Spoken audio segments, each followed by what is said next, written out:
السلام عليكم ورحمة الله وبركاته. إن الحمد لله رب العالمين خالق السماوات والأرض، والصلاة والسلام على رسوله محمده وعلى آله وأصحابه أجمعين. أما بعد، فقد قال الله تعالى في كلام المجيد وفي فرقانه الحميد: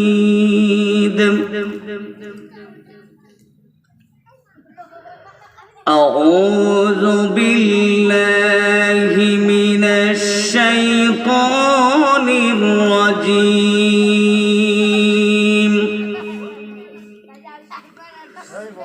بسم الله الرحمن الرحيم.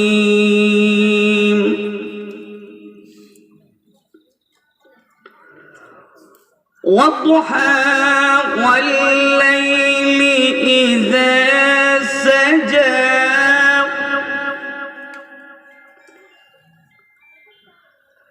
ما ودعك ربك وما قلى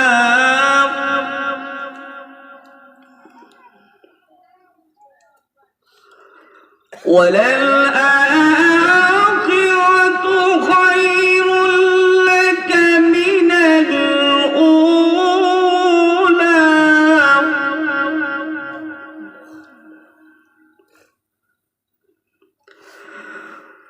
والضحى والليل إذا سجى ما ودعك ربك وما قلى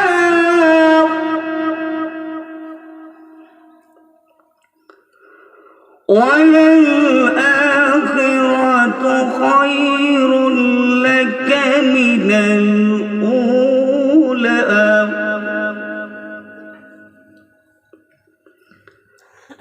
ولسوف يعطيك ربك فترضى.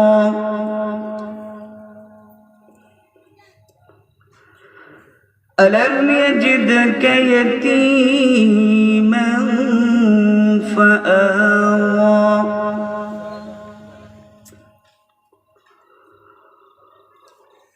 ووجدك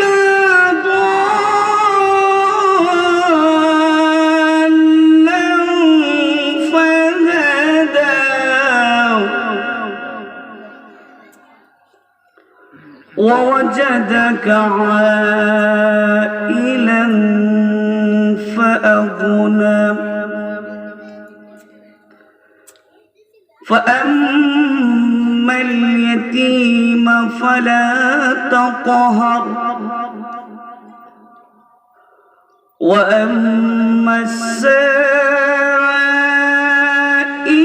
فلا تنهر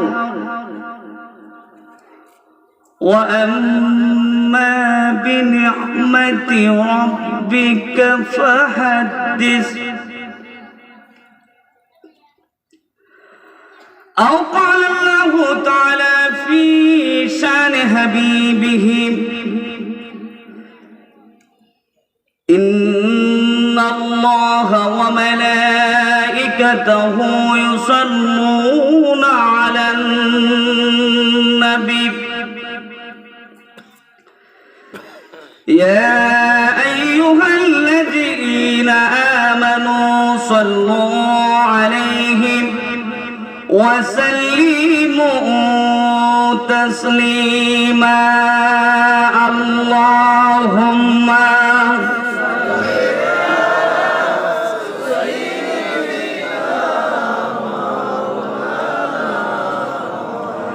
وعلى علي سيدنا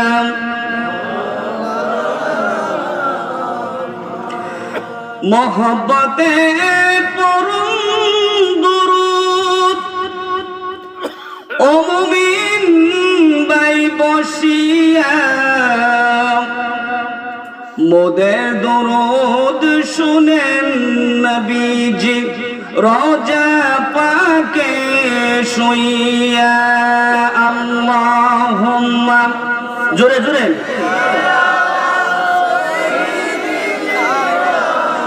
মাওলানা মুহাম্মদ ওয়ালা আলি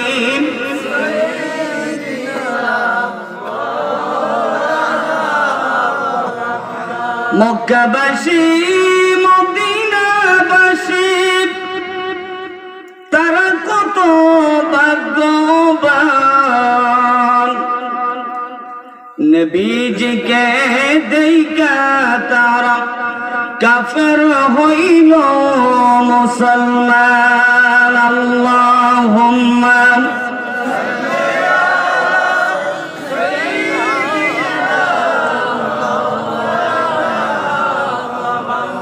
ওয়ালা আলি সাইয়্যিদিনা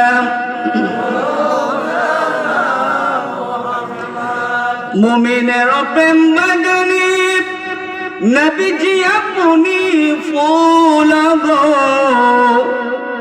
সেই ফুলেরই মালা গেতে পরিব মোদের গলেতে আল্লাহুম্মা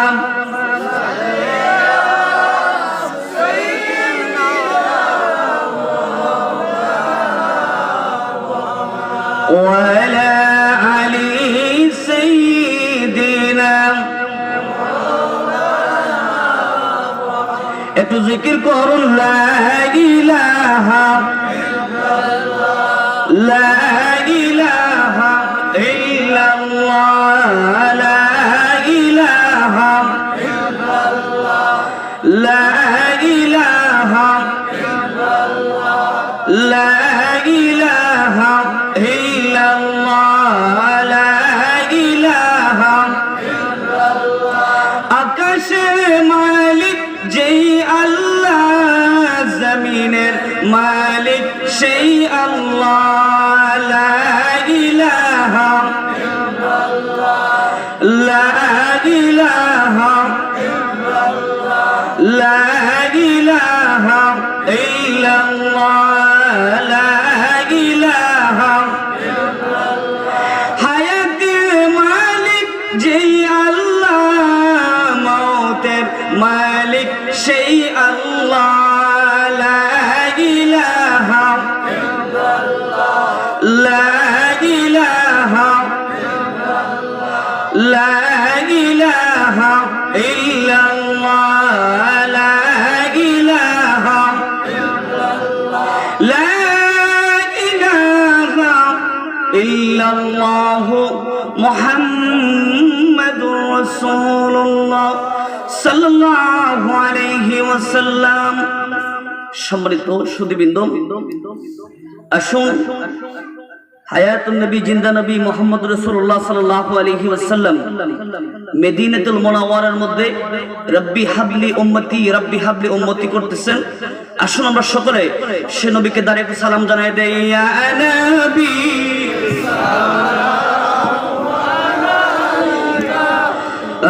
ইয়া রাসূল ইয়া হাবিব আলাইকা সালাম সাইয়্যিদি ইয়া রাসূলাল্লাহ আকা ইয়া হাবিবাল্লাহ।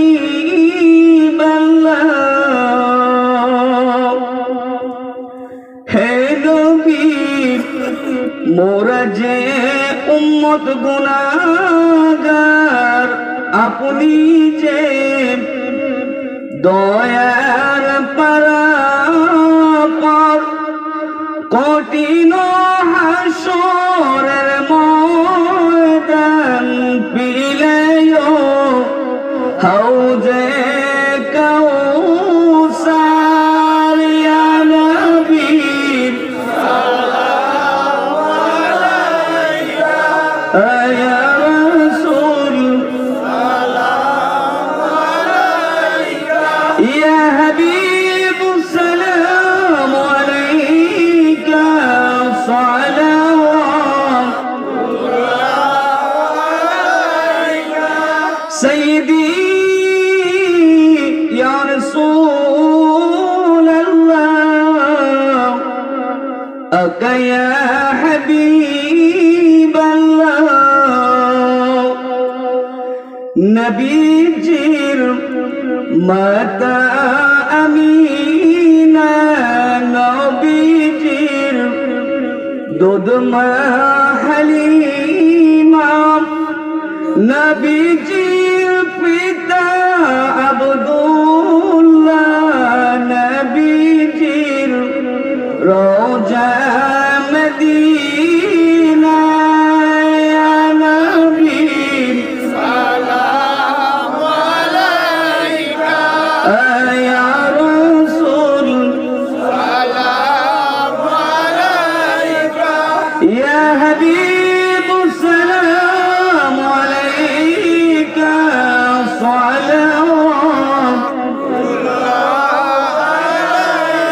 الصلاة والسلام عليك يا الصلاة والسلام عليك يا شفيع المذنبين الصلاة والسلام عليك يا رحمة للعالمين الصلاة والسلام عليك يا رحمة للعالمين ঐতিহ্যবাহী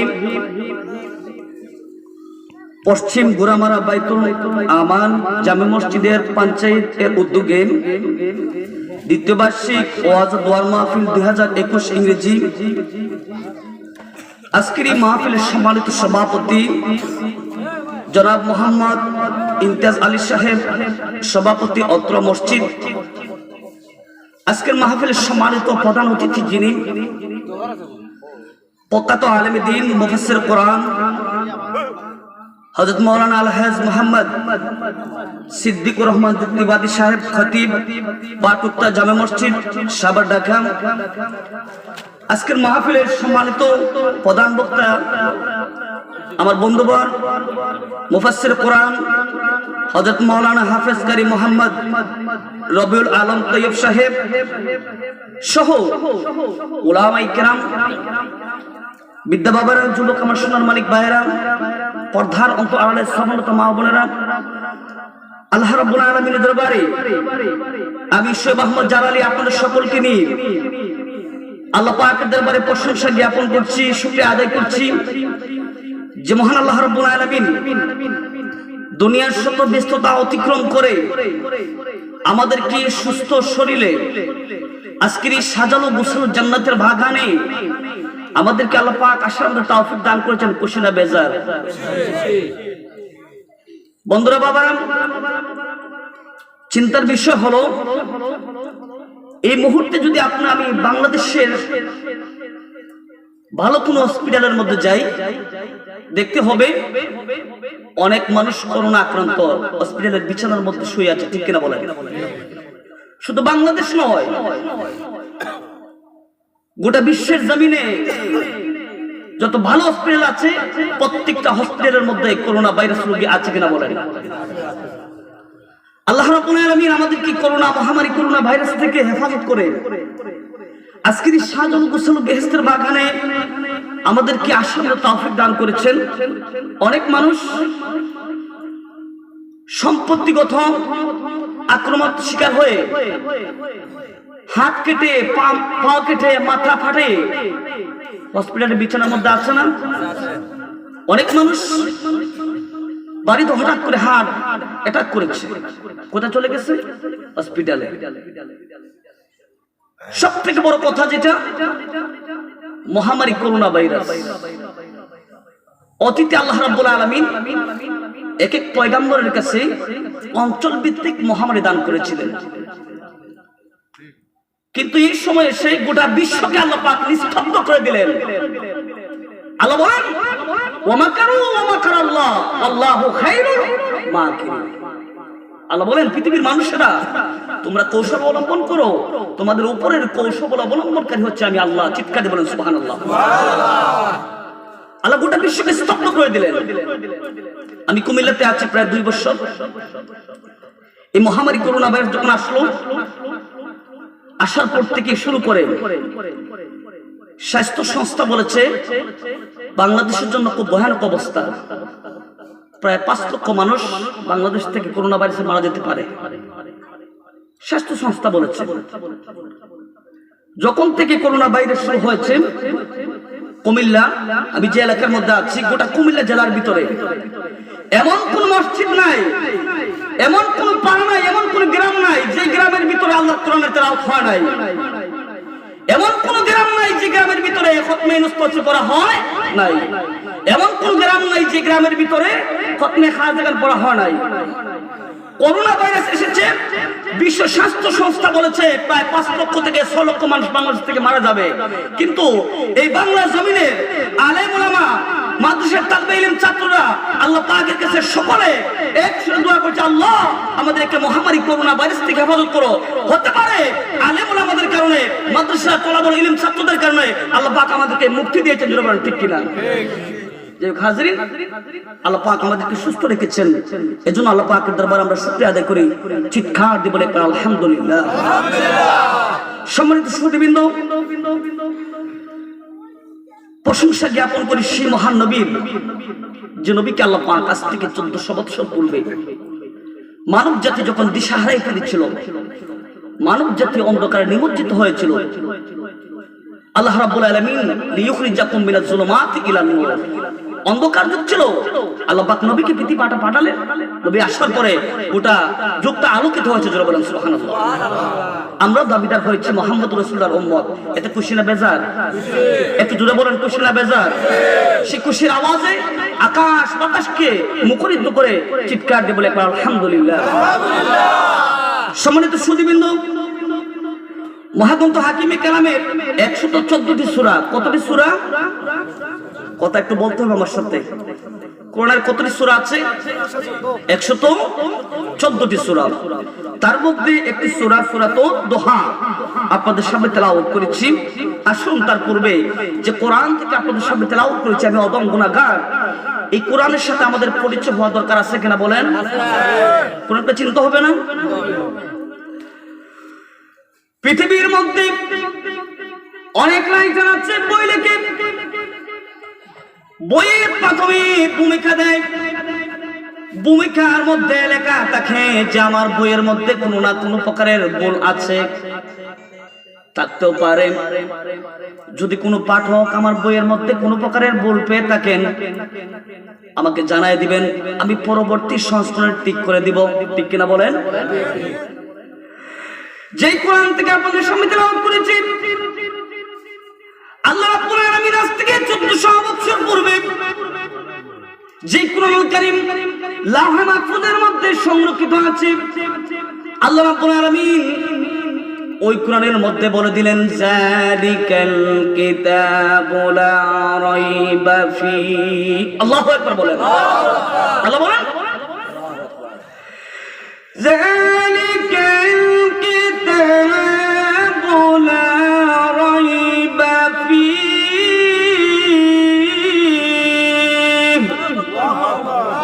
বলতে পারেন একসাথে? আল্লাহ বলেন, ওই কোরআনের মধ্যে বিন্দু মাত্র কোনো সন্দেহ নাই, জোরে বলেন সুবহানাল্লাহ। পৃথিবীর সমস্ত রাইটারের বইয়ের মধ্যে কোনো না কোনো প্রকার ভুল থাকতে পারে। আল্লাহ কোরআনের ভূমিকা দিলেন কি দিয়ে? সূরাতুল ফাতিহা দিয়ে। কোন সূরা? কোরআনুল কারীমের প্রথম সূরার নাম কি?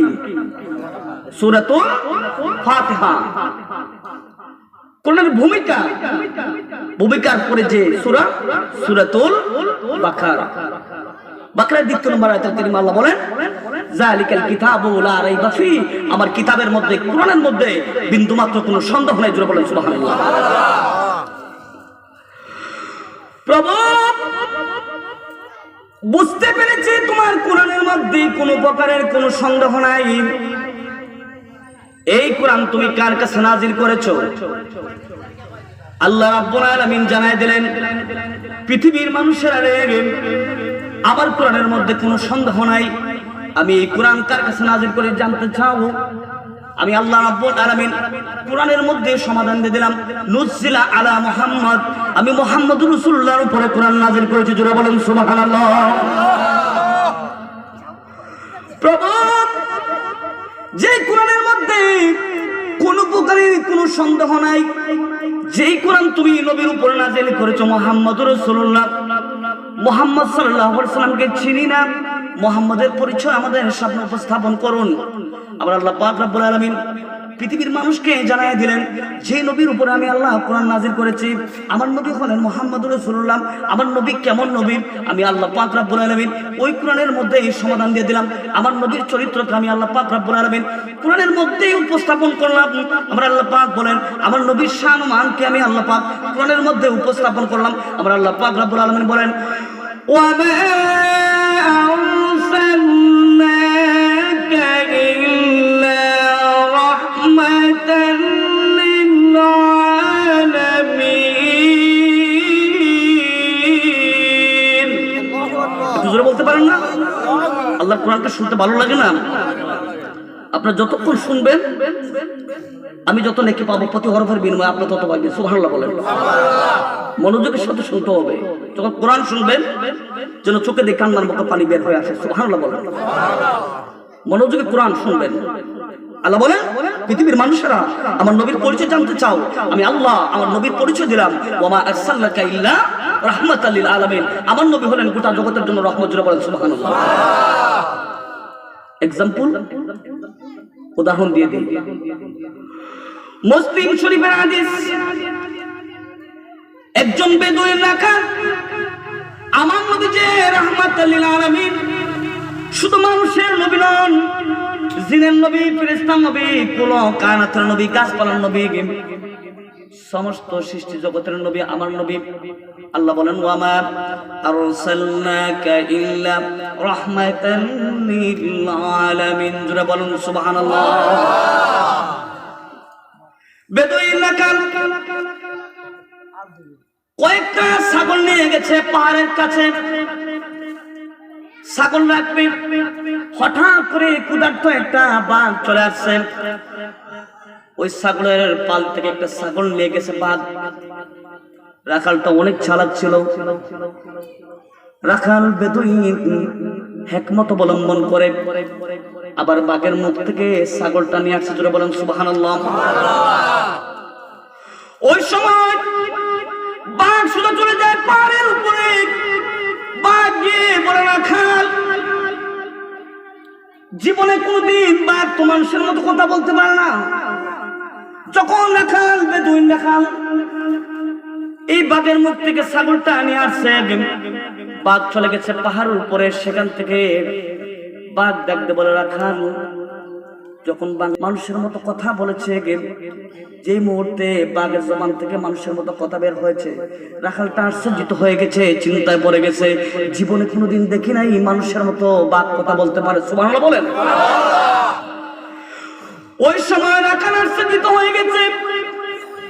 বাঘ পাহাড়ের উপর থেকে ডাক দিয়ে বলে, রাখাল রে, বেদুইন রাখাল, আমি মানুষের মতো কথা বলার কারণে তুমি আশ্চর্যিত হয়ে গেছো, কিন্তু আশ্চর্যিত হওয়ার কোনো বিষয় না। আমার থেকে সব থেকে বেশি আশ্চর্যিতর বিষয় হচ্ছে মদিনার নবী। জুড়ে বলেন সুবহানাল্লাহ। জুড়ে বলেন সুবহানাল্লাহ। এজন্য আল্লাহ বলছেন, ওয়া মা আরসালনাকা ইল্লা রাহমাতাল লিল আলামিন। গোটা জগতের জন্য নবী রহমত, বাঘের জন্য নবী রহমত। একবার আবু জাহেল হাতের ভিতরে কয়েকটি মাটি নিয়েছে, মুহাম্মদ সাল্লাল্লাহু আলাইহি ওয়াসাল্লামের সামনে হাজির হয়েছে। মুহাম্মদ, তোমাকে নবী মানবো, আমার হাতের ভিতরে কি মাটি আছে না স্বর্ণ আছে যদি বলতে পারো। আমার নবীজি বলেন, চাচা, আপনি বলেছেন আপনার হাতের মধ্যে কি আছে, মাটি না স্বর্ণ, কিন্তু হাতের মধ্যে নিয়েছে মাটি। আমার নবীজি বলে দিলেন, আপনার হাতের ভিতরে স্বর্ণ আছে। জোরে বলেন সুবহানাল্লাহ। আবু জাহেল কয়, ভাতিজা মুহাম্মদ জীবনে কোনোদিন হারাইতে পারি নাই। আজকে তুমি ভুল করেছো, আমার হাতের ভিতরে নিয়েছে মাটি, তুমি বলেছো স্বর্ণ। আমার নবীজি বলেন তুমি হাতটা করো। যখন নবীজি হাতটা করেছেন মুহূর্তের ভিতরে হাতের ভিতরে স্বর্ণ হয়ে গেছে। জোরে বলেন সুবহানাল্লাহ। এই জন্য আল্লাহ বলেছেন ওয়ামা আরসালনাকা ইল্লা রাহমাতাল লিল আলামিন, নবী হচ্ছেন গোটা জগতের রহমত। আমি সেদিকে যাচ্ছি না। আল্লাহ বলেন আমার কোরআনের মধ্যে কোনো সন্দেহ নাই যে নবীর কাছে আমি কোরআন নাযিল করেছি সেই নবী হলেন রাহমাতাল লিল আলামিন।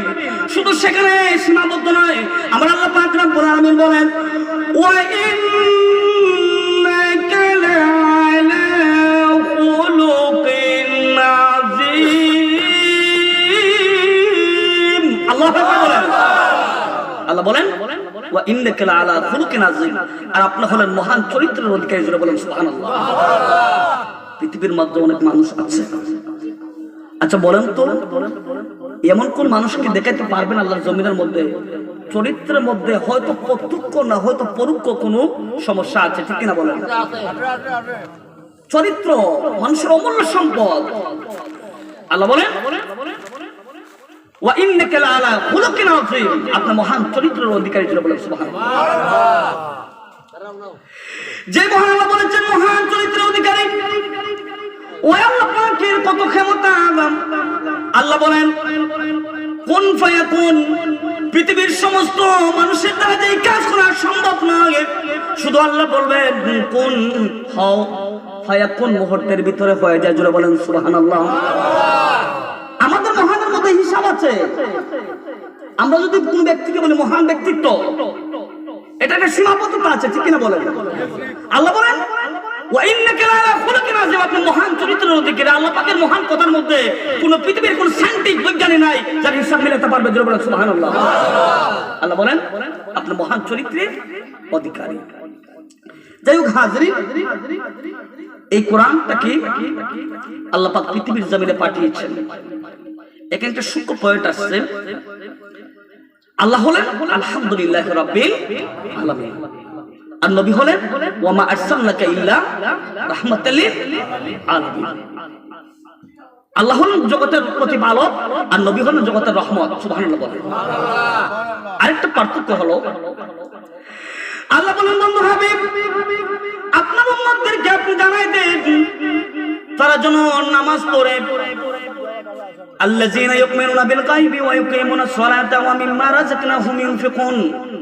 আমার আল্লাহ পাক রব্বুল আলামিন বলেন যারা গায়বের প্রতি বিশ্বাস করেছে, যারা অদৃশ্যের প্রতি বিশ্বাস করেছে, যারা আমি আল্লাহকে না দেখে বিশ্বাস করেছে, আমি আল্লাহকে মানছে, আমি আল্লাহ পাকের অস্তিত্বকে দেখার পরে বিশ্বাস করেছে, আমার নবীকে না দেখে তারা নবীকে রাসূল হিসেবে গ্রহণ করে নিয়েছে, কবরকে না দেখে কবরের ভিতরে আযাব কি হয় বিশ্বাস করে নিয়েছে, জান্নাতকে না দেখে জান্নাতের নিয়ামতকে বিশ্বাস করে নিয়েছে, জাহান্নামের ভয়াবহতা না দেখে আমার উম্মতরা বিশ্বাস করেছে, আমার বান্দারা। আমার আল্লাহ বলেন আল্লাযীনা ইউমিনুনা বিল গায়ব, যারা গায়বের প্রতি এই সমস্ত অদৃশ্য বস্তুর প্রতি বিশ্বাস করেছে, আল্লাহ পাক বলেন ওয়া ইউকিমুনাস সালাত, নামাজ প্রতিষ্ঠা করেছে। সুবহানাল্লাহ বলেন। আল্লাহ বলেন নামাজ যারা প্রতিষ্ঠা করেছে, আমার নবীজি নামাজ প্রতিষ্ঠা করার জন্য তায়েফের জমিনে নবীজি ঈমান কাফিরগুলো আমার নবীজিকে পাথর আঘাত মেরেছে, ঠিক কিনা বলেন?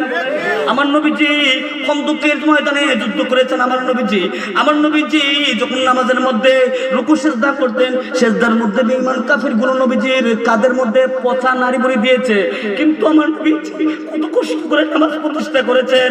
আমার আল্লাহ পাক রব্বুল আলামিন নবীকে জানাই দেন বন্ধু হাবিব গো, আপনার পরিশ্রমের কারণে আপনার উম্মতগুলো তারা সর্বক্ষণ নামাজ পড়ে, এত সুন্দর করে নামাজ পড়ে, নামাজের মধ্যে রুকুর মধ্যে সুবহান রাব্বিয়াল আযীম, সুবহান রাব্বিয়াল আযীম, নামাজের রুকুর মধ্যে সুবহান রাব্বিয়াল আযীম পড়ে, আপনার উম্মতগুলো আপনার নবীর কষ্টের মাধ্যমে নামাজ পড়ে, সিজদার মধ্যে সুবহান রাব্বিয়াল আলা পড়ে, সুবহান রাব্বিয়াল আলা বলে, আমি আল্লাহ পাক কথা দিলাম বন্ধু হাবিব গো, আপনার উম্মতগুলো সুবহান রাব্বিয়াল আযীম বলে নামাজের মধ্যে আমি আল্লাহ পাকের পবিত্রতা বর্ণনা করে আমি আল্লাহ হলাম সুবহান রাব্বিয়াল আযীম, আপনি নবী হলেন খুলুকিন আযীম। জোরে বলেন সুবহানাল্লাহ। আমি আল্লাহ হলাম রাব্বিয়াল আযীম, পবিত্র, আর আপনি হলেন খুলুকিন আযীম, আপনার চরিত্র মহাপবিত্র। সুবহানাল্লাহ। আমি আল্লাহ হলাম পবিত্র আর আপনার চরিত্র মহান চরিত্র। যাই হোক হাজিরিন, এই কোরআনটা আল্লাহ পাক নাজিল করেছেন, চার ব্যবস্থা আছে। আল্লাহ বলেন এই কোরআন পৃথিবীতে পাঠিয়েছে আমার নবীর কাছে। কার কাছে পাঠিয়েছি? চিন্তা করে কথা শুনবেন, গভীর খেয়াল করবেন।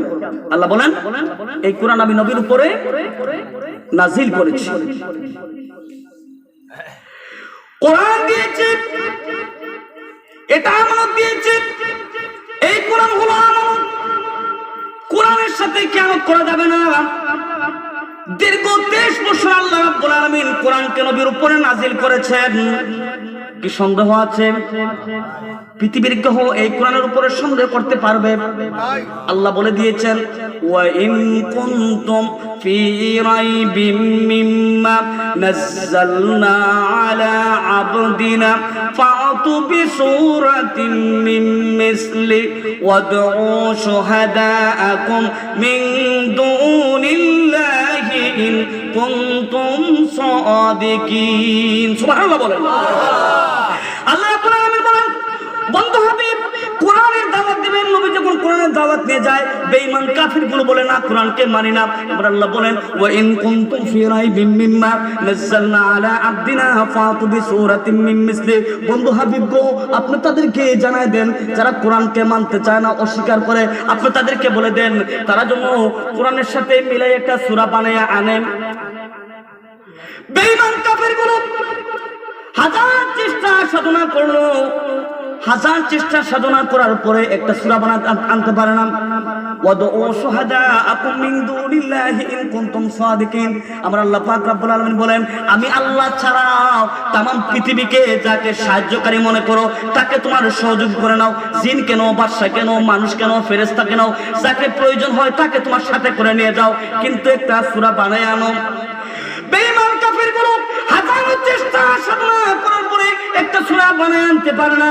যখন সূরা বানায় আনতে পারে না, আল্লাহ পাকের পক্ষ থেকে ডিক্লেয়ার আসলো যদি তোমরা একটা সূরা বানাতে পারো না তাইলে কাজ করো, ইন্না আতাইনাকাল কাউসার, এই সূরার সাথে সাদৃশ্য করে মিলাইয়া একটা আয়াত বানায় আনো। বেঈমান কাফিরগুলো হাজার চেষ্টা করার পরেও ইন্না আতাইনাকাল কাউসার এটার সাথে মিলাইয়া একটা আয়াত বানাতে পারে নাই। শেষ পর্যন্ত বাইতুল্লাহ শরীফের ছাদের মধ্যে, ওয়ালের মধ্যে লিখে দিয়েছে ইন্না আতাইনাকাল কাউসার লাইসা হাযা মিন কালামিল বাশার। জোরে বলেন সুবহানাল্লাহ। বেঈমান কাফিরগুলো বলে দিয়েছে যে আমরা কখনো কোরআনের সাথে সূরা বানাতে পারবো না।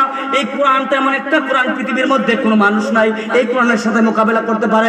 আল্লাহ পাক রব্বুল আলামিন বলেন ফা ইল্লাম তাফআলু ওয়া লান তাফআলু ফাত্তাকুন নারাল্লাতী ওয়াকুদুহান নাস ওয়াল হিজারা উইদ্দাত লিল কাফিরিন। আল্লাহু আকবার। আল্লাহ বলেন ফা ইল্লাম তাফআলু ওয়া লান তাফআলু, তারা কখনো পারেনি এবং কিয়ামত পর্যন্ত কোরআনের সাথে মোকাবেলা করতে পারবে না। এক দূরে বল আল্লাহুম্মা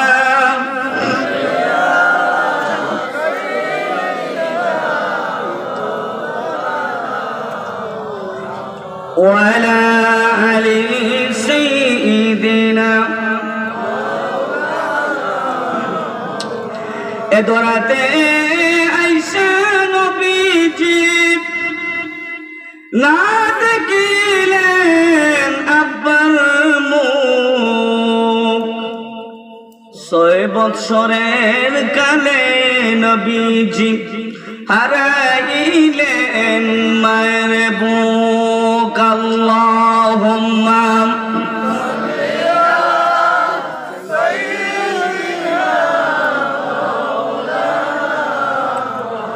ওয়ালা আলি সাইয়্যিদিনা। কাহার জন্য কাদুরে মন, কে আছে তোর আপনা, বিপদের কান্দারি নবীজি শুয়া আছেন মদিনা। আল্লাহুম্মা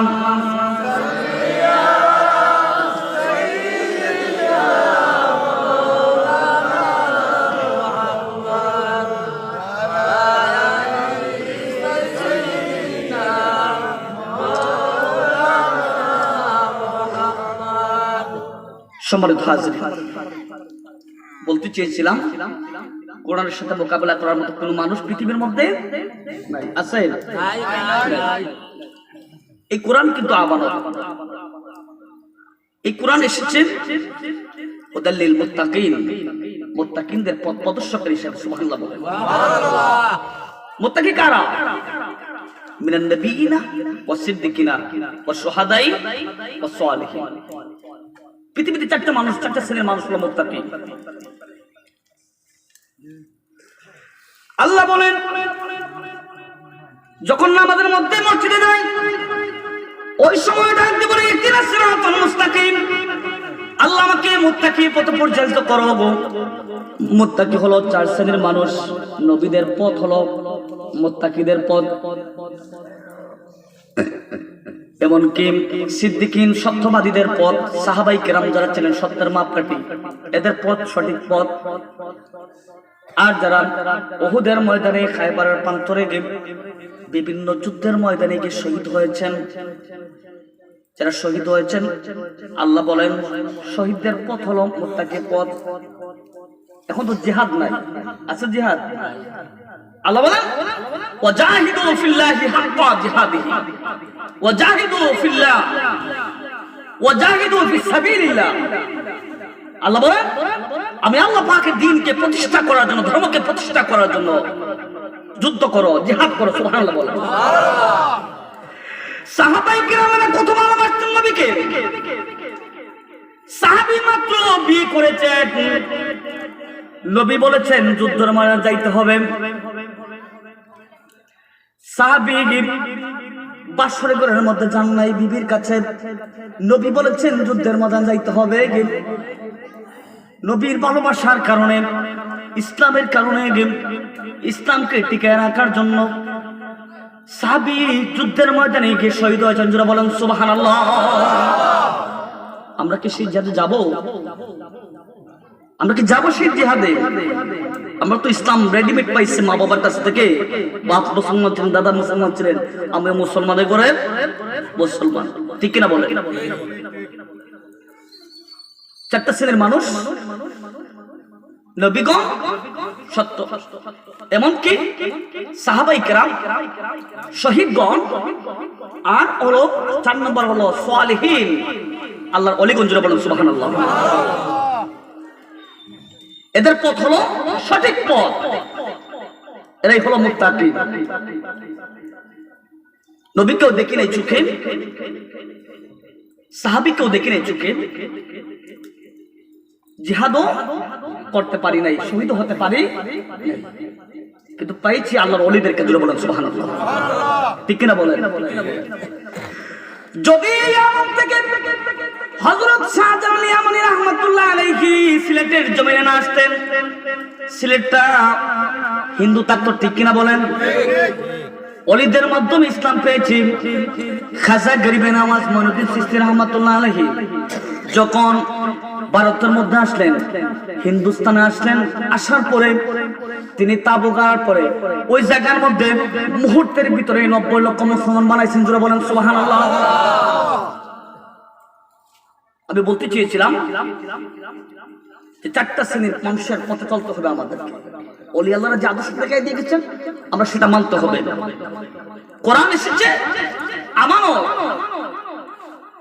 কোরআন আমরা পেয়েছি। কোরআনের বাড়ি বাংলাদেশের মধ্যে নয়, এই কোরআনের বাড়ি জাপানে নয়, ফ্রান্সে নয়, ইতালিতে নয়, রাশিয়াতে নয়, আমেরিকাতে নয়, সুইজারল্যান্ড নয়, কানাডায় নয়, সৌদি আরবের মধ্যে নয়। এই কোরআনের বাড়ি কোথায়? আল্লাহ বলেন বাল হুয়া কুরআনুম মাজিদুন ফি লাওহিন মাহফুজ। আল্লাহু আকবার। এটা বাড়ি কোথায়? লাওহে মাহফুজের। বন্ধুরা, বাবারা, এই লাওহে মাহফুজ থেকে দীর্ঘ 30 বছরে কোরআন নবীর উপরে নাজিল হয়েছে। নবী সাল্লাল্লাহু আলাইহি ওয়াসাল্লাম কোরআনের আয়াতগুলো মানুষের কাছে প্রচার করে দিয়েছেন।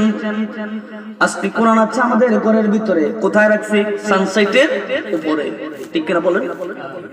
টেবিলের উপরে রেখে দিয়েছি। হয়তো বছরে একবার লাইলাতুল বরাত যখন আসে তখন কোরআন খুলি, রমজান মাস আসলে হয়তো কোরআন খুলেন না, হয়তো তামাম বছর কোরআনের উপরে ধানু লাগে, ঠিক কিনা বলেন? মলা লাগে। এটা তো আমানত। কেন আমরা এই আমানতের খেয়াল করি? কারণ বন্ধুরা আমার, আমাদের বডি এইটা চাপ পা থেকে মাথা পর্যন্ত গোটা শরীরটা আল্লাহ রাব্বুল আলামিন সৃষ্টি করেছেন মাটি দিয়ে, ঠিক কিনা বলেন? আমাদের রূহ যেটা মৃত্যুর পরে কি রূহ মানুষের শরীরে থাকে কিনা বলেন? থাকে না। মানুষের রূহ যখন চলে যায়, আমাদের বন্ধুরা বাবারা, আমাদের মধ্যে যে শরীরের মধ্যে হাড় আছে যাকে বলা হয় হৃৎপিণ্ড, আরবিতে বলা হয় কল্প। এই হৃৎপিণ্ড হাড় মানুষের সাথে যদি 2.5 সেকেন্ড দুশ্মনী করে মুহূর্তের ভিতরে ওই মানুষকে কবরের যাত্রী বানায় দেন। সুবহানাল্লাহ বলেন। মাত্র 2.5 সেকেন্ড যদি হাড়টা এই শরীরের সাথে দুশ্মনী করে ওই মানুষটার গায়ের মধ্যে সাদা কাপড় পরায় দেয়। কিন্তু কোরআনকে চিনলাম না, কোরআনকে মানলাম না। আল্লাহ বলেন মানুষের বডি আমি আল্লাহ পাক মাটি দিয়ে তৈরি করেছি, এই জন্য মানুষ যত খাবার খায় মাটির থেকে উৎপাদন হয়, ঠিক কিনা বলেন? যেহেতু রূহ এই দুনিয়া থেকে সৃষ্টি করে নাই, রূহে আসছে রূহের জগৎ থেকে, মানুষের ভিতরে আমি আল্লাহ পাক রূহ ফিটিং করে দিয়েছি। এটা দুনিয়া থেকে সৃষ্টি হয় নাই, জমিন থেকে সৃষ্টি হয় নাই। এই জন্য আমি আল্লাহ পাক রব্বুল আলামিন মানুষের আত্মার খাবার হিসাবে আমার নবীর কাছে আমি 30 পারা কোরআন কারীম নাজিল করেছি। জোরে বলেন সুবহানাল্লাহ। কারণ এই বডিটাকে খাওয়ানোর জন্য বিভিন্ন ফল ফ্রুট, দুধ, কুরমা, পোলাও এগুলো খাওয়াই না। কিন্তু চিন্তা করছি কখনো জীবনে যে এই রূহটা তো আসছে, এটার বাড়ি তো এখানে নয়, এটা আসছে রূহের জগৎ থেকে। এই জন্য আল্লাহ পাক তার খাবারও রূহের জগৎ থেকে পাঠাইছে। কোরআন আল কারীম ধরে বলেন সুবহানাল্লাহ। যে যত বেশি কোরআন তেলাওয়াত করবে রূহের খাবারটা পরিতৃপ্তি হয়ে যায়। ধরে বলেন সুবহানাল্লাহ। আচ্ছা বন্ধুরা বাবারা, আলোচনা করতে ভালো লাগতেছে? যে পয়েন্টের কথা বলতে চেয়েছিলাম, কোরআনটাকে রিচার্জ করব, পড়ব, তেলাওয়াত করব। কারণ আল্লাহ বলেন উতসুমা উহিয়া ইলাইকা মিনাল কিতাব, আমার কোরআনকে, আমার নবীর উপর নাযিলকৃত কোরআনকে তোমরা তেলাওয়াত করো, পাঠ করো। অনেকে প্রশ্ন করবেন হুজুর আমরা কোরআন পড়তে পারি? আল্লাহ বলেন ওয়ারাতিলিল কোরআন তারতিলা, তুমি তারতিলের সাথে কোরআনকে পাঠ করো যারা কোরআন পড়তে পারো। অনেকে বলবেন হুজুর আমরা গরিব মানুষ, আমরা কোরআন তো পড়তে পারি না। আমার নবী কেমন নবী, মায়ের নবীজি দুকুলের সাথে নবী, নবী উম্মতের জন্য কি করে দিয়ে গেছেন। মনের ভিতরে আপনি যদি গরিব মানুষ, আপনি আমি গরিব মানুষ, চিন্তা যদি করি আমরা কোরআন পড়তে পারি না, কি করব? আমার আল্লাহ হুকুম করে দিয়েছেন যে ব্যক্তি কোরআন পড়তে পারে আর তার সামনে যদি তুমি মনোযোগের সাথে নিয়তটাকে ঠিক করে, বুখারী শরীফের প্রথম হাদিস ইন্নামাল আমালু বিন্নিয়ত, সমস্ত কাজের ফলাফল নিয়তের দিকে পরিগণিত হয়। তোমার যদি নিয়ত করে থাকে কোরআনটা পড়তে পারি না, তাইলে যে হাফেজ সাহেব, যে কারি সাহেব কোরআন তেলাওয়াত করবে, আপনি মনোযোগ দিয়ে কোরআন তেলাওয়াত শ্রবণ করবেন। শ্রবণ করলে লাভ হবে কি? যে ব্যক্তি কোরআন তেলাওয়াত করবে প্রতিটা হরফের বিনিময়ে 10 নেকি পাবে। আর যে কান দিয়ে শ্রবণ করবে, আমি পড়তে পারি না শুনি, আল্লাহ রাব্বুল আলামিন বলেন যে ব্যক্তি তেলাওয়াত করে 10 নেকি করে সওয়াব পাবে। যে ব্যক্তি কান দিয়ে শুনবে, তার আমলনামার মধ্যেও 10 নেকি করে সওয়াব দেওয়া হবে। জোরে বলেন সুবহানাল্লাহ। অনেকে আছেন সম্পদশালী ধনী মানুষ, প্রশ্ন করতে পারেন হুজুর আমি তো কোরআন পড়তে পারি না। আপনার জন্য বিধান হলো গো, আপনি আল্লাহর কোরআনের তেলাওয়াতের সুযোগ করে দিবেন, মসজিদ তৈরি করে দিবেন, কেরাতের প্রশিক্ষণ সেন্টার করে দিবেন, তাফসীর মাহফিলের ব্যবস্থা করে দিবেন। ওই মাহফিল ব্যবস্থা করার পরে আপনি নিজেও শুনবেন। যারা পড়তে পারে না কোরআন শরীফ, এরাও কিন্তু আল্লাহর কোরআন শুনবে। চিৎকার দিয়ে বলো সুবহানাল্লাহ। এইরকম করতে পারো, এইরকম কাজ করতে পারো। উতসুমা উহিয়া ইলাইকা মিনাল কিতাব, আল্লাহ বলেন আমার কোরআন তেলাওয়াতের হকটা আদায় হয়ে যাবে। বলেন সুবহানাল্লাহ। যাই হোক হাজরিন, যে আয়াতুল কারিমা যে সূরা আপনাদের সামনে তেলাওয়াত করেছি আমি সেদিকে যাচ্ছি না, কোরআনকে বেশি তেলাওয়াত করবেন। আমার মূল আলোচনা হলো সূরাতুল দুহা। আমি ভূমিকাতে বলেছি সূরা দুহা তেলাওয়াত করেছি। কোরআনুল কারীমের এমন কোন সূরা নাই, এমন কোন আয়াতুল কারীমা নাই আল্লাহ পাক বিনা প্রয়োজনে, প্রয়োজন ছাড়া অপ্রয়োজনে একটা আয়াতুল কারীমা নাযিল করে নাই। প্রত্যেকটি সূরা, প্রত্যেকটি আয়াতুল কারীমা এক একটি প্রেক্ষাপট, এক একটি শানের উপর ভিত্তি করে আল্লাহ পাক নবীর উপরে দীর্ঘ 23 বছর কোরআন নাযিল করেছেন। যারা বলেন সুবহানাল্লাহ। এই দোহা কেন আল্লাহ পাক নাযিল করলেন? আল্লাহ রাব্বুল আলামিন বলেন এই দোহা নাযিল করার কারণ হলো আবু লাহাবের স্ত্রী উম্মে জামিল হুজুর সাল্লাল্লাহু আলাইহি ওয়াসাল্লাম কে ডাক দিল, বাতিজা মুহাম্মদ, নবীজি দয়ার সাগর, নবীজি মায়ের নবীজি। কত সুন্দর করে জবাব দিলেন, নবীজি চাচিমা কেন ডাকছেন আমাকে? আবু লাহাবের স্ত্রী, যে আবু লাহাব কে আল্লাহ রাব্বুল আলামিন কোরআনুল কারীমের আয়াত নাযিল করেছেন, তাব্বাত ইয়াদা আবি লাহাবিন ওয়া তাব। সুবহানাল্লাহ বলেন। একদিন মা নবীজি পাহাড়ের কিনারে গিয়ে সকালবেলা নবীজি ডাক দিলেন, আমার কুরাইশ বংশের লোকেরা কোথায় রে, কে কোথায় আছো? নবী যখন ডাক দিয়েছেন, ডাক দেওয়ার সাথে সাথে বেঈমান কাফিরগুলো, তখনও নবীজি তিনি প্রকাশিত আমলা নবীজি সাল্লাল্লাহু আলাইহি ওয়াসাল্লাম যখন ডাক দিয়েছেন, বেঈমান কাফিরগুলো তারা নবীজির সামনে চলে আসলো। ভাতিজা মুহাম্মদ কেন আমাদেরকে ডাকছো? এ বৎস মুহাম্মদ তুমি আমাকে কেন ডাকছো এই সকালবেলা? আমার নবীজি ডাক দিয়ে বলেন, এই কাফেরগুলো সম্প্রদায়গুলো, তোমাদেরকে যদি আমি এই মুহূর্তে মুহাম্মদ, আমি মুহাম্মদ বলি তোমাদেরকে যে আজকে সূর্যটা পূর্ব দিকে না উঠে পশ্চিম দিকে উঠছে, আমার কথা কি তোমরা বিশ্বাস করবা?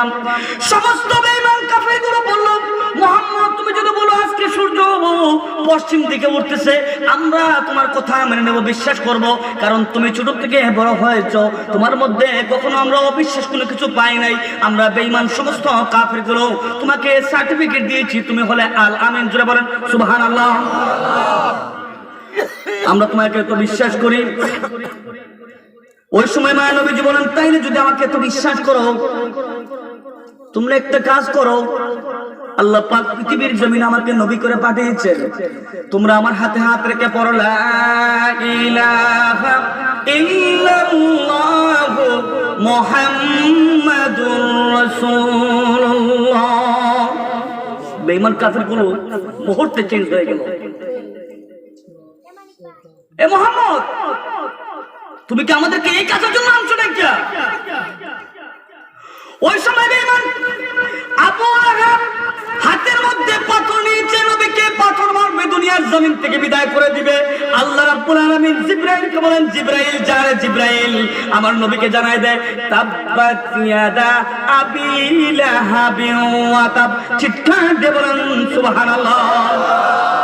আল্লাহ বলেন আবু লাহাবের হাতগুলো ধ্বংস হয়ে যায়। আল্লাহ নবীকে কত ভালোবাসছেন। ওই আবু লাহাবের স্ত্রী ডাকতে বলেন, উম্মে জামিল বলে, মুহাম্মদ। নবীজি বলেন, চাচিমা কেন ডাকছেন, কারণটা কি? আবু লাহাবের স্ত্রী উম্মে জামিল বলেন, তোমার কাছে যে একটা শয়তান জিন আসতো, মনে হয় শয়তান জিন তোমাকে ভুলে গেছে, ত্যাগ করেছে। মনে হয় শয়তান প্রভু তোমাকে, তোমার শয়তান যে প্রভু আছে, শয়তান প্রভু তোমাকে ত্যাগ করেছে। জোরে বলেন নাউজুবিল্লাহ। আল্লাহকে দেখে আল্লাহ বলেন, ওয়া মা কুমাইনা মা কুনতুম, বান্দা তুমি যেখানে আমি আল্লাহ সেখানে। তুমি যখন চুরি করতে যাও মনে করো তুমি একা, না, ওয়া মা কুমাইনা মা কুনতুম, তুমি যখন যেখানে আমি সেখানে। তুমি এই চিন্তা করবা যে আমি চুরি করতে গেছি একা, গভীর রাতে, নির্জন সময়ে, কিন্তু আমার সাথে আমার আল্লাহ কিন্তু দেখতেছে, ঠিক কিনা বলে? যখন তিনজন মানুষ মিলে একটা অন্যায় কাজ করবা, মনে করবা চারজন, একজন কিন্তু আল্লাহর সাথে আছেন সর্বক্ষণ, আল্লাহ সব দেখেন, আল্লাহ সব শোনেন। আবুল আহাবের স্ত্রী যখন বলেছে নবীজির কাছে জিব্রাইল আসতেন, কোন কে আসতেন? জিব্রাইল আলাইহিস সালাম আসতেন। আল্লাহ পাক জিব্রাইলকে বলেছেন রূহুল কুদুস, সম্মানিত ফেরেশতা। আবুল আহাবের স্ত্রী বলছে জিব্রাইল ফেরেশতাকে বলছে শয়তান। নাউজুবিল্লাহ বলবেন না? আল্লাহকে শয়তান বলছে। আল্লাহ পাকের সহ্য হলো না। আল্লাহ রাব্বুল আলামিন নবী পাক সাল্লাল্লাহু আলাইহি ওয়াসাল্লামের ঘরের মধ্যে আল্লাহ নবী রাব্বুল আলামিন জিব্রাইলকে কয়েকদিন পাঠাচ্ছেন না, ওহী নিয়ে আসতেছেন না। আমার নবীজি চিন্তার মধ্যে আছেন। 40 দিন, কেউ বলেছেন 25 দিন, কেউ বলেছেন 20 দিন, এইভাবে নবীজির কাছে জিব্রাইল আসতেছেন না। নবী চিন্তার মধ্যে আছেন। আমার নবীজি চিন্তার মধ্যে আছেন যে কেন জিব্রাইল আমার কাছে আসে না। এদিকে আবুল আহাবের স্ত্রী বলছে আল্লাহ নাকি আমাকে ভুলে গেছেন, শয়তান জিন নাকি আমাকে ভুলে গেছে, জিব্রাইল ফেরেশতা নাকি ভুলে গেছে। নবী চিন্তার মধ্যে আছেন। নবী মনে করলেন যে মনে হয় আমার ঘরের ভিতরে কোনো সমস্যা আছে, যার কারণে জিব্রাইল আমার কাছে আসছেন না। নবী চিন্তার মধ্যে পড়ে গেলেন। আমার নবীজি ঘর মুবারকের মধ্যে তালাশ করলেন। আমার নবীজি ঘর মুবারকে তালাশ করে দেখেন আল্লাহর নবীর খাট মুবারকের নিচে একটা কুকুরের বাচ্চা মরা আছে। নবী যখন ঘর মুবারক থেকে এই মৃত কুকুরের বাচ্চাকে বের করলেন, মুহূর্তের ভিতরে জিব্রাইল সূরা দুহা নিয়ে নবীজির কাছে আগমন করলেন। সুবহানাল্লাহ বলেন। ইয়া রাসূলুল্লাহ, ইয়া হাবিবাল্লাহ, আবুল আহাবের স্ত্রী আপনাকে বলেছে শয়তান, আমার আল্লাহকে শয়তান বলেছে, আমি জিব্রাইলকে শয়তান বলেছে। আমার নবীজি ডাক দিয়ে বলেন জিব্রাইল, কেন এতদিন তুমি আমার কাছে আসো নাই? কারণটা কি? কি কারণে আসো নাই? ওই জিব্রাইল বলেন ইয়া রাসূলুল্লাহ, আপনার জবানে বলেছেন যেই ঘরের ভিতরে মূর্তি থাকে, যেই ঘরের ভিতরে মূর্তি, চোখের ভিতরে মূর্তি থাকে, মূর্তি মানে ভাস্কর্য, সেই ঘরের ভিতরে শিয়াল, কুকুর, এমনকি আরো বিভিন্ন প্রজাতির মাটির তৈরি প্রাণী থাকে না, এগুলো হলো কি মূর্তি, ভাস্কর্য। শুধু তাই নয়, বুখারী মুসলিমের হাদিস, নবীজি বলেছেন আসরের কঠিন ময়দানে যেই ঘরের মধ্যে প্রয়োজন ছাড়া ছবি লটকানো আছে, ঘরের মধ্যে ওয়ালের মধ্যে কয়েকটা কারণ ছাড়া ছবি লটকানো যাবে, রাখা যাবে না, ঘরের মধ্যে ছবি উঠানো যাবে না। এর মধ্যে কারণ হলো আপনি হজে যাবেন, ছবির প্রয়োজন আছে। আপনি জায়গা দলিল করবেন, ছবির প্রয়োজন আছে। কারণ ব্যতীত ছবি উঠানো যাবে না। ঘরের ভিতরে ছবি আছে, সুকেশের ভিতরে কুকুর, শিয়াল, এগুলোর ভাস্কর্য আছে। আমার আল্লাহ বলেন আসরের কঠিন ময়দানে এইটা কে আমার পালন করেছে, খার ঘরের মধ্যে ছিল। ওই ব্যক্তি বলবে প্রভু গো, আমার ঘরের ভিতরে ছিল গো। আল্লাহ বলেন আমি আল্লাহ পাক সুবহানাহু ওয়া তাআলা 18,000 মাখলুকাত সৃষ্টি করেছি।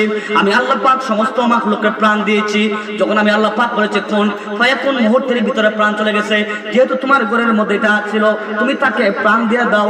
ওই সময় পৃথিবীর কোনো মানুষের ক্ষমতা নাই একটা মৃত্যু ব্যক্তির মধ্যে প্রাণ দিতে পারে না, কুকুরের মধ্যে প্রাণ দিতে পারবে না, মাটির তৈরি কোনো বস্তুর মধ্যে প্রাণ দিতে পারবে না, দেবতাগুলোর মধ্যে কারো ক্ষমতায় প্রাণ দিতে পারবে না।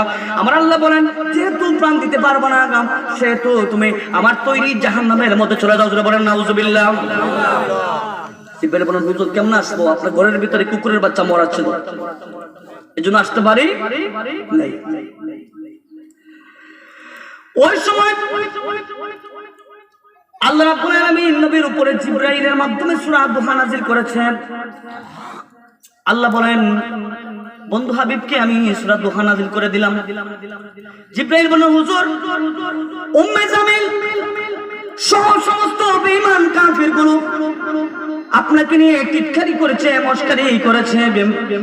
আমি আল্লাহ পাক রব্বুল আলামিন জিব্রাইলের মাধ্যমে আপনার অতীত, বর্তমান, ভবিষ্যৎ তিনটা কালকে স্মরণ করাইয়া আমি আল্লাহ রাব্বুল আলামিন আপনার উপরে সূরাতুদ দুহা নাযিল করেছি। জোরে বলেন সুবহানাল্লাহ। কি আল্লাহ পাক আলোচনা করেছেন সূরা দুহার মধ্যে। আসুন আল্লাহ বলেন ওয়াদ-দুহা। আল্লাহ বলেন কি ওয়াদ-দুহা। এই বাচ্চাগুলো কথা কই কেন? আল্লাহ বলেন ওয়াদ-দুহা।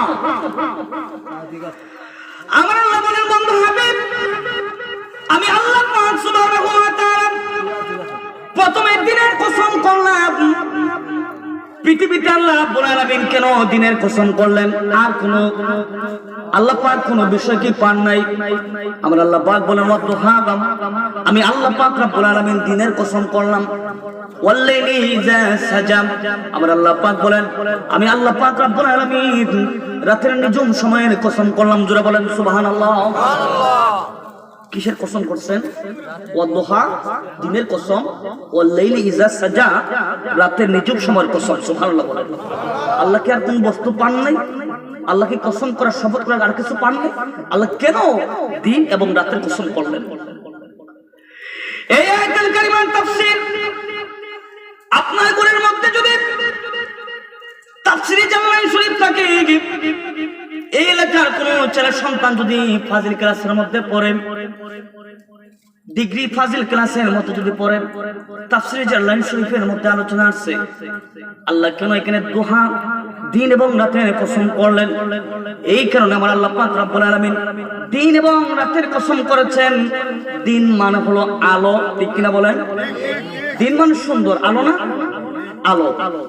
রাত মানে কালো। আল্লাহ দিন এবং রাত, আলো এবং অন্ধকারের কসম করেছেন। কেন? আমার আল্লাহ বলেন এই কারণে আমি আল্লাহ পাক সুবহানাহু ওয়া তাআলা দিন এবং রাতের কসম করেছি। যেই সময় আমার নবীকে আমি পৃথিবীর জমিনে পাঠিয়েছিলাম, ওই যুগটা ছিল অন্ধকার, ঠিক কিনা বলেন? যে যুগের মধ্যে মানুষের মধ্যে কোনো ভেদাভেদ ছিল না, বিচার ছিল না, ইনসাফ ছিল না, জেনা ব্যভিচারের মধ্যে লিপ্ত ছিল মানুষগুলো, সুদ ঘুষের মধ্যে লিপ্ত ছিল। কেমন চরিত্র মানুষের ছিল গো! একটা যুবতী রাস্তা দিয়ে হেঁটে যায়, আরেকটা যুবক সামনের দিক থেকে আসতেছে। যুবতী চিন্তার মধ্যে পড়ে গেল, এই মুহূর্তে তো আরবের অবস্থা ভালো না। এখন যদি আমি যুবকের সামনে যাই, যুবক আমাকে দর্শন করবে, আমাকে জেনা করবে, ব্যভিচার করবে। যুবতী চিন্তার মধ্যে পড়ে গেছে। একটা খাজুর গাছের নিচে গিয়ে আড়ালের মধ্যে দাঁড়াইছে। যুবকটা আসতেছে, আসার পরে ওই যুবকটা ডাকতে বলে, মা কেন গো গাছের নিচে দাঁড়াইছেন? সুবহানাল্লাহ বলতেন না? ওই যুবকটি মেয়ে সাহস পাইছে, ডাক দিয়ে বলে, যুবক রে তোর বাড়ি কি দেশের মধ্যে? না গাম। কই অবশ্যই এই দেশে আমার বাড়ি। যুবক তুই কেমনে পরিবর্তন হইলি রে? যে দেশের যুবকগুলোর চরিত্র ভালো ছিল না, বোনদেরকেও ছাড়তো না, দর্শন জেনা ব্যভিচারের মধ্যে লিপ্ত ছিল, কিন্তু তুই কেমনে পরিবর্তন হইলে? যুবক ডাকতে বলে, মা আপনি কোথায় যাবেন? আসেন আমার সাথে, আমি আপনাকে নিরাপদে আপনার গন্তব্যস্থানে পৌঁছাই দেই। ওই সময় যুবতী ডাকতে বলে, আগে প্রশ্নের জবাব দে, কিভাবে তুই তো পরিবর্তন হইলে? তোর পরিবর্তন হওয়ার কারণটা কি? যুবক ডাকতে বলে, আমার চরিত্র এরকমই ছিল, নবীজির কাছে আমি ইসলাম ধর্ম গ্রহণ করেছি। আমার চরিত্র এরকম ছিল, আমি নবীজির হাতে কলিমা পড়েছি। যখন কলিমা পড়েছি, আমার চরিত্র মুহূর্তের ভিতরে পরিবর্তন হয়ে গেছে। আল্লাহ রাব্বুল আলামিন বলে, ওয়াদুহা ওয়াল লাইলি ইযা সাজা, যে যুগটা ছিল অন্ধকার যুগ, যে যুগের মধ্যে কোনো বিচার ছিল না, ইনসাফ ছিল না, অন্ধকার যুগ, আমি আল্লাহ পাক দিন এবং রাতের কসম করেছি। দিন মানে আলো, রাত মানে কালো। আমার নবী অন্ধকারে আসছেন, আমার নবী আসার কারণে আমি আল্লাহ রাব্বুল আলামিন অন্ধকারকে আলোকিত করেছি। যারা বলেন সুবহানাল্লাহ। আমাদের মধ্যে ঝগড়া বিবাদ হয় না? সেটা সম্পদ নিয়ে আর বিভিন্ন বিষয় আসলে কথাবার্তার মাধ্যমে ঝগড়া বিবাদ হয় না? রাত এবং দিনের মধ্যে ঝগড়া বিবাদ হয়। শিক্ষা গ্রহণ করবেন, কিছু আলোচনা শুনবেন, জীবনে কাজে লেগে যাবে। কষ্ট করে আসছে বহু দূর থেকে, একটা যদি আমল করেন, এটা হাসনের বদলে নাজাতের জরিয়া হয়ে যাবে, ঠিক কিনা বলেন? দিন বলে না, তুমি দেখতে কেন? আমি দিন দেখতে সুন্দর, রাত করে ঠিক কথা বলেছ, আমি কালো, তুমি সুন্দর। দিন বলেন আমার মধ্যে 3 বেলা নামাজ আছে, আমি দামি বেশি। যেমন জোহর আছে, আসর আছে, মাগরিব আছে, ঠিক কিনা বলেন? দিনের মধ্যে সংগঠিত হয়। তুমি রাতের মধ্যে কি আছে? তোমার থেকে আমি দামি বেশি। রাত ডাক দিয়ে বলে দিন ডাক দিয়ে বলে আমার মধ্যে হজের দিন আছে, আমার মধ্যে আরাফার দিন আছে, আমার মধ্যে সপ্তাহে একটা ঈদের দিন আছে, তুমি রাতের মধ্যে ঈদের দিন নাই। আমি সম্মানী বেশি, আমি ইজ্জতি বেশি। ওই সময় রাত বলে ঠিক আছে, তোমার মধ্যে দুইটা ঈদের দিন আছে, আরাফার দিন আছে, মেনে নিয়েছি। শুক্রবার দিন আছে, আমি রাত মেনে নিয়েছি, আমি রাতের মধ্যে নাই। তুমি দেখতে সুন্দর তাও মেনে নিয়েছি, কিন্তু আমি রাতের মধ্যে কি আছে তুমি শোনো। দিনকে ডাকতে বলেন আমি রাতের মধ্যে 3 বেলা নামাজ আছে। কয় বেলা নামাজ? এশার নামাজ আছে, তাহাজ্জুদের নামাজ আছে, আর ফজরের নামাজ আছে। তুমি দিন গ্যারান্টি দিতে পারবে না। আল্লাহ রাব্বুল আলামিন বলেছেন ওয়াল্লাইলি ইযা সাজা, রাতের নিঝুম সময়ের কসম করলাম। এই নিঝুম সময়কে আল্লাহ এত পছন্দ করেন, গভীর রাত্রকে আল্লাহ পছন্দ করেন। যখন আমার আল্লাহ গভীর রাত হয়ে যায়, আকাশের মধ্যে সর্বনিম্ন আকাশে নিচের আসমানে আল্লাহ পাক চলে আসে। আল্লাহ বলেন বান্দারে তোরা আমার কাছে কি চাইবে? জবাবে আছে আমার কাছে চা, তাহাজ্জুদের নামাজ পড়। আমি আল্লাহ পাকের কাছে চা, আমি আল্লাহ পাকের কাছে চাইলে আমি তোর অভাব দূর করে দেব। কোন ব্যক্তি আচরে অসুস্থ, আমি আল্লাহর কাছে চাও, আমি একবারে তোমাদের নিকটে চলে আসলাম। সুবহানাল্লাহ বলেন। রাত জাগতে বলতে যারা রাতের মধ্যে আমি রাত গভীর রাতের মধ্যে যারা তাহাজ্জুদের নামাজ পড়েছে, আল্লাহর জিকির করেছে, তারা আল্লাহর ওলি হয়েছে। জোরে বলেন সুবহানাল্লাহ। আমার নবীজি হেরা গুহার মধ্যে ধ্যানমগ্ন থাকতেন, হেরা গুহার মধ্যে ধ্যানমগ্ন থাকতেন।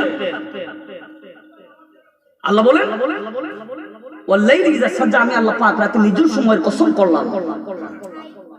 রাত বলে শুধু তাই নয়, আমি দেখতে কেন তুমি সুন্দর, কিন্তু তুমি কি জানো তোমার মধ্যে জানি প্রতিদিন প্রতি শুক্রবার ঈদের দিন, বছরে 2টা ঈদের দিন আছে, আরাফার দিন আছে, মেনে নিয়েছি।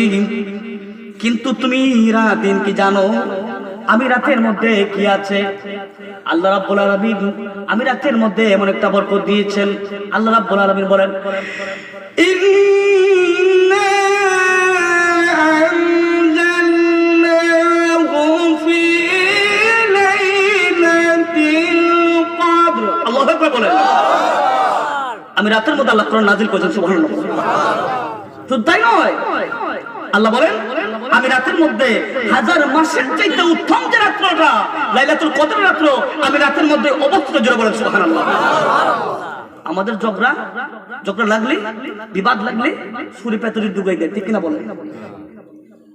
অন্ধকারে দাঁড়িয়ে থাকে যে লোকটা যাইতেছে রাস্তার দিক দিয়া, মাথা ফাটাই দেয়, ঠিক কিনা বলেন?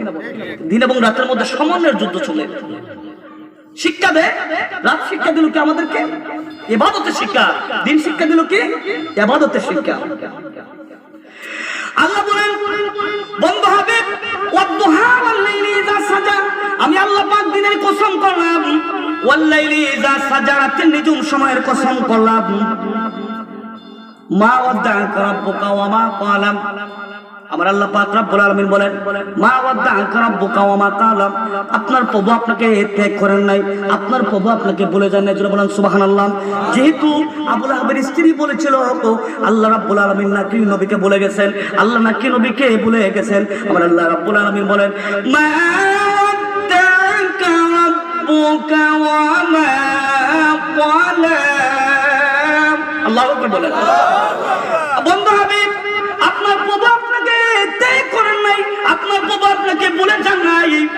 যে সময় খায়বারের প্রান্তরে বন্ধু হাবিব আমি আল্লাহ পাক আপনাকে সহযোগিতা করেছিলাম, খায়বারের প্রান্তরে নবীজির সাহাবী আনাস রাদিয়াল্লাহু তাআলা এসে বলেন ইয়া রাসূলুল্লাহ ইয়া হাবিবাল্লাহ, হুজুর গো আমাদের পানি নেই, আমরা কি দিয়ে ওযু করব? সুবহানাল্লাহ বলতেন না? আমার নবীর কাছে যখন সাহাবী বললেন হুজুর পানি নাই, কি দিয়ে ওযু করব? আমার নবীজি সাহাবীকে বললেন সাহাবীরে একটু পানি আমার সামনে আনো গো। আমার নবীজি যে পাত্র দিয়ে ওযু করতেন একটু অবশিষ্ট পানি রয়েছে পাত্রের মধ্যে। আমার নবীজি সাল্লাল্লাহু আলাইহি সাল্লাম মুহূর্তের ভিতরে পাত্রের মধ্যে নবী হাত ঢুকাই দিলেন। যখন নবীজি পাত্রের ভিতরে হাত ঢুকাই দিয়েছেন, নবীজির সাদা আঙ্গুল দিয়ে পানির ঝর্ণা প্রবাহিত হয়েছে। জোরে বলেন সুবহানাল্লাহ। আল্লাহ বলেন মা ওয়াদ্দাআকা রাব্বুকা ওয়া মা কালা, আপনার প্রভু আপনাকে ত্যাগ করেন নাই, আপনার প্রভু আপনাকে ভুলেও যান নাই। সুবহানাল্লাহ। শুধু তাই নয়, কঠিন মুহূর্ত সময় নবীকে আল্লাহ বলেন নাই, আল্লাহ নবীকে পরীক্ষা করেছেন। খন্দকের যুদ্ধে নবীজি মাটি কাটেন সাহাবীদের সাথে। আমরা ফজরের নামাজ পড়তে রাজি না। মসজিদের মধ্যে মুয়াজ্জিন আযান দেয়, কত সুন্দর সুরা আযান দেয়, আসসালাতু খায়রুম মিনান নাওম, দেয় না? ঘুম থেকে নামাজ ভালো। আমরা কই না নামাজ থেকে ঘুম ভালো, ঠিক কিনা? কথাগুলো বলেন ঠিক কিনা? আমরা নামাজ ত্যাগ করি। আর সাহাবীরা যুদ্ধের ময়দানে গিয়ে শহীদ হয়েছে। সাহাবীরা যুদ্ধের ময়দানে গিয়ে পেটের মধ্যে খাবার নাই, পাথর বেঁধেছেন, আর মাত্র 2টা থেকে 3টা মিনিট সময় লাগবে ওযু করতে ঠান্ডার মধ্যে। চিন্তা করছি কখনো জীবনে কখনো যে আমি নামাজ ত্যাগ করলাম, আমার সন্তানকে কেউ নামাজের মধ্যে যায়, সন্তান ঘরের ভিতরে কেন নামাজে নেয় না, মনে করে যে আমার সন্তানকে যদি আমি ঠান্ডার মধ্যে নামাজে নিয়ে যাই তাইলে আমার ছেলের গলাটা বসে যাবে, বুকের মধ্যে ঠান্ডা লাগবে, ঠিক কিনা বলে?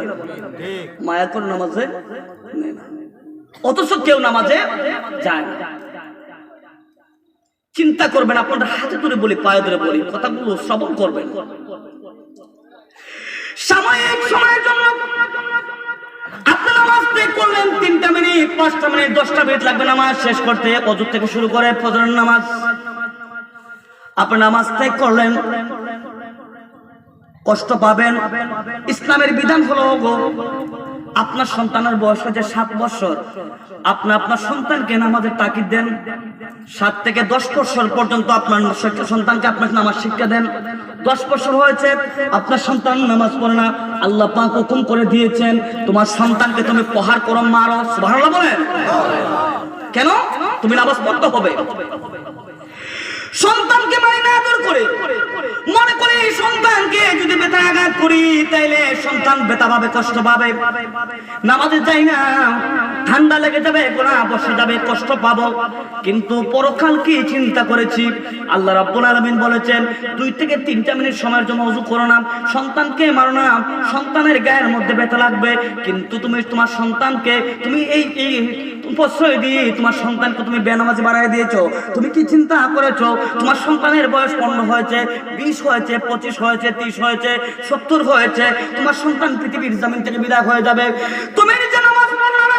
আল্লাহ পাকের বিধান হলো যদি একটা দিন নামাজ, একটা ওয়াক্ত নামাজ কেউ ত্যাগ করে 2,88,00,000 বছর জাহান্নামে জ্বলতে হবে।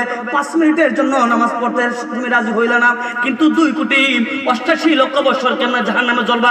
চিন্তা করছেন? একটা বেলা নামাজ, একটা ওয়াক্ত নামাজ চাললে 2,88,00,000 বছর জাহান্নামে জ্বলতে হবে, আর ওযু করতে নামাজ পড়তে প্রায় 10 মিনিট সময় লাগবে, ঠিক কিনা বলেন? সন্তানকে আপনি প্রশ্রয় দিলেন, সন্তান ব্যথা পাবে, মারা যাবে না, ওই সন্তানটা হাসরের কঠিন ময়দানে আপনার জন্য সাপ হয়ে দাঁড়াবে। যে সন্তানকে মারলেন না, নামাজি বানালেন না, হাসরের ময়দানে আল্লাহ পাক রব্বুল আলামিন বেনামাজিকে অবশ্যই শাস্তি প্রদান করবেন। হাসরের কঠিন ময়দানে আল্লাহ বলবেন তুমি জাহান্নামে চলে যাও।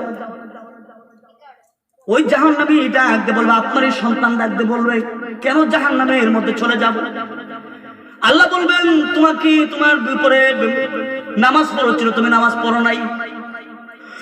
ছোটবেলায় পড়লাম, হুকুম করে দিয়েছেন 7 থেকে 10 বছর পর্যন্ত নামাজের তাগিদ, 10 হলে মারবে, কিন্তু জীবনে তো আমার বাবা কোনোদিন আমাকে মারে নাই, আমার মা তো আমাকে জীবনে কোনোদিন মারে নাই। আমি প্রশ্রয় পেয়ে পেয়ে নামাজ ত্যাগ করেছি। পরে যখন 20, 25, 22 বছর হয়েছে, 40 বছর হয়েছে, তখন থেকে আমি নামাজ পড়ি না। যেহেতু আজকে আমি জাহান্নামী হয়ে গেছি, যে বাবা আমাকে শাসন করে নাই, আমাকে নামাজ থেকে বিরত রাখছে, আজকে আমি যে জাহান্নামের মধ্যে ঢুকবো, ওই জাহান্নামের দরজার সামনে আমার বাবাকে ঘুম পাড়ায় দেন, আমার বাবার পায়ের, আমার বাবার বুকের মধ্যে আমি পাড়া দিয়ে আল্লাহ পাক তোমার জাহান্নামের মধ্যে ঢুকবো। জোরে বলেন নাউজুবিল্লাহ। সন্তানকে জন্ম দিচ্ছেন, জাহান্নামের দরজার মধ্যে দাঁড়াবে, আপনার বুকে পাড়া দিয়ে জাহান্নামে ঢুকবে। একটু চিন্তা করবেন কথাগুলো। নামাজের বেলা কোনো স্যাক্রিফাইস নাই। আসলের কঠিন ময়দানে সবার আগে নামাজের জিজ্ঞাসা করা হবে। আমি বলতে চেয়েছিলাম খন্দকের যুদ্ধে নবীজি মাটি কাটেন, সাহাবাই কেরামরা মাটি কাটে। আল্লাহ তো নবীকে বলে নাই, এর প্রমাণ দিচ্ছে আপনাদেরকে। হঠাৎ করে একজন সাহাবী এসে বলে, ইয়া রাসূলুল্লাহ, ইয়া হাবিবাল্লাহ, হুজুর দেখেন পেটের মধ্যে পাথর বেঁধেছি, আর কষ্টের কাজ করতে পারি না, মাটি কাটতে পারি না। আচ্ছা বলেন তো, মাটি কাটার কাজ সহজ না কঠিন? আমার নবীজি নিজের মাথার মধ্যে মাটির টুকরি বহন করছেন খন্দকের যুদ্ধে। সাহাবী এসে বলেন, ইয়া রাসূলুল্লাহ, হাবিবাল্লাহ, হুজুর পেটের মধ্যে পাথর বেঁধে রেখেছি। আমার মায়ের নবীজি সাল্লাল্লাহু আলাইহি সাল্লাম বলেন, সাহাবী রে, তুমি শুধু পাথর বাঁধো নাই, আমি নবীও পাথর বেঁধেছি। সুবহানাল্লাহ। ওই সময় নবীজির একজন সাহাবী হযরত জাবের বলেন, আমি দেখলাম সাহাবী এসে বলল নবীজির কাছে, নবীজি পেটে পাথর বেঁধেছেন। আমি দৃশ্য দেখে নবীকে বললাম, হুজুর একটু ছুটি আমাকে দেন, আমি একটু বাড়িতে যাব। হযরত জাবের বললেন, আমি বাড়িতে চলে গেলাম। বিবিকে ডাক দিলাম, বিবি গো, ঘরের ভিতরে কি আছে খাবার? বিবি ডাকতে বলেন, স্বামী ঘরের ভিতরে জব আছে, কয়েক কেজি জব, অর্থাৎ গমকে বলা হয়, জব আছে। জাবের বলেন, বিবি তাড়াতাড়ি করে ভাঙ্গা আঠা বানাও, তরকারির জন্য কি আছে? জাবের স্ত্রী বলেন, ঘরের মধ্যে তরকারির জন্য কিছু নাই, একটা ছাগলের বাচ্চা আছে মাত্র ঘরের মধ্যে। হযরত জাবের বলেন, ওই জবগুলো ভেঙ্গে আটা বানাও, রুটি বানাও নবীর জন্য, আর ছাগলটা জবাই করো, জবাই করে দিয়ে যাই, গোশত ভুনা করো, আমার নবীকে আনবো। আমার নবী পেটের মধ্যে পাথর বেঁধে খন্দকের ময়দানে মাটি কাটে। হযরত জাবের স্ত্রী বলেন, ঠিক আছে স্বামী যান, নবীজিকে বলবেন নবী যেন একা আসে, কারণ অল্প খাবারের ব্যবস্থা। এখানে 1000 মানুষ, কোন কোন বর্ণনা 3000 মানুষ আছে। 3000 মানুষ তো আসলে খাবার দিতে পারবো না, 1000 মানুষ আসলে খাবার দিতে পারবো না। আপনি নবীজি সাল্লাল্লাহু আলাইহি সাল্লামকে শুধু একা বলবেন। হযরত জাবের বলেন, ঠিক আছে আমি বলবো। ইয়া রাসূলুল্লাহ, ইয়া হাবিবাল্লাহ, হুজুর আমার ঘরের ভিতরে অল্প কয়েকটা জব ছিল, আমি আটা বানিয়ে রুটি বানাইছি, আপনি নবীকে খাওয়ানোর জন্য। একটা ছাগলের বাচ্চা ছিল, আমি জবাই করে দিয়ে আসছি, বলেছি গোশত বোনা করার জন্য। হুজুর দয়া করে আপনি আমার বাড়িতে দাওয়াত গ্রহণ করবেননি? আমার নবীজি বলেন, সাহাবীরা রে, যে তোর যাবে দাওয়াত দিয়েছে, তোদের হাত থেকে খন্তি কুড়াল গুলো যেগুলো আছে সবগুলো হাত থেকে রেখে দে। জাবের চিন্তায় পড়ে গেলেন, মাত্র অল্প কয়েকজন মানুষের জন্য খাবারের ব্যবস্থা, কিন্তু এখানে 3000 মানুষ, আমি 3000 মানুষকে কেমনে খাওয়াবো? জাবের দৌড়ে দৌড়ে চলে গেলেন বাড়িতে, চিন্তার মধ্যে আছেন। একবার ঘরের ভিতরে ঢুকেন, আবার ঘর থেকে বাইর হন। এই সময় জাবের স্ত্রী বলেন, স্বামী কি হয়েছে আপনার, কি হয়েছে আপনার? জাবের স্ত্রী বলে, কি হয়েছে আপনার? জাবের বলে, আমি নবীকে বললাম অল্প খাবারের ব্যবস্থা করেছি, বাইরে হয়ে দেখো না নবীজি 3000 সাহাবীদেরকে নিয়ে আসতেছে। সুবহানাল্লাহ। নবীজি 3000 সাহাবীদেরকে নিয়ে আসতেছে, তাদের সামনে কি খাবার দেব? ওই সময় জাবের স্ত্রী বলেন, স্বামী চিন্তা করেন না, বিষয়টি আপনার নবীর কাছে বলেন নাই? তো হ্যাঁ আমি বলেছি। তাহলে চিন্তা করেন না, আপনি চিন্তা করেন না, যা আয়োজন করেছি নবীর সামনে দিয়ে দিব। নবী যদি একা খাইতে পারে খাও, আর যদি 3000 কে নিয়ে খাইতে পারে, যা আয়োজন করছি তাই নবীর সামনে দিয়ে দিব। সুবহানাল্লাহ বলেন। নবীজি আসলেন, জাবেরকে ডাক দিলেন, জাবের তোমার খাবার কোথায়, সামনে নিয়ে আসো। আমার নবীজি বরকতের জন্য আল্লাহর কাছে দোয়া করলেন, আল্লাহ বরকত দিয়ে দাও। আল্লাহ বলেন, মা ওয়াদাকা রাব্বুকা ওয়া মা ক্বালা।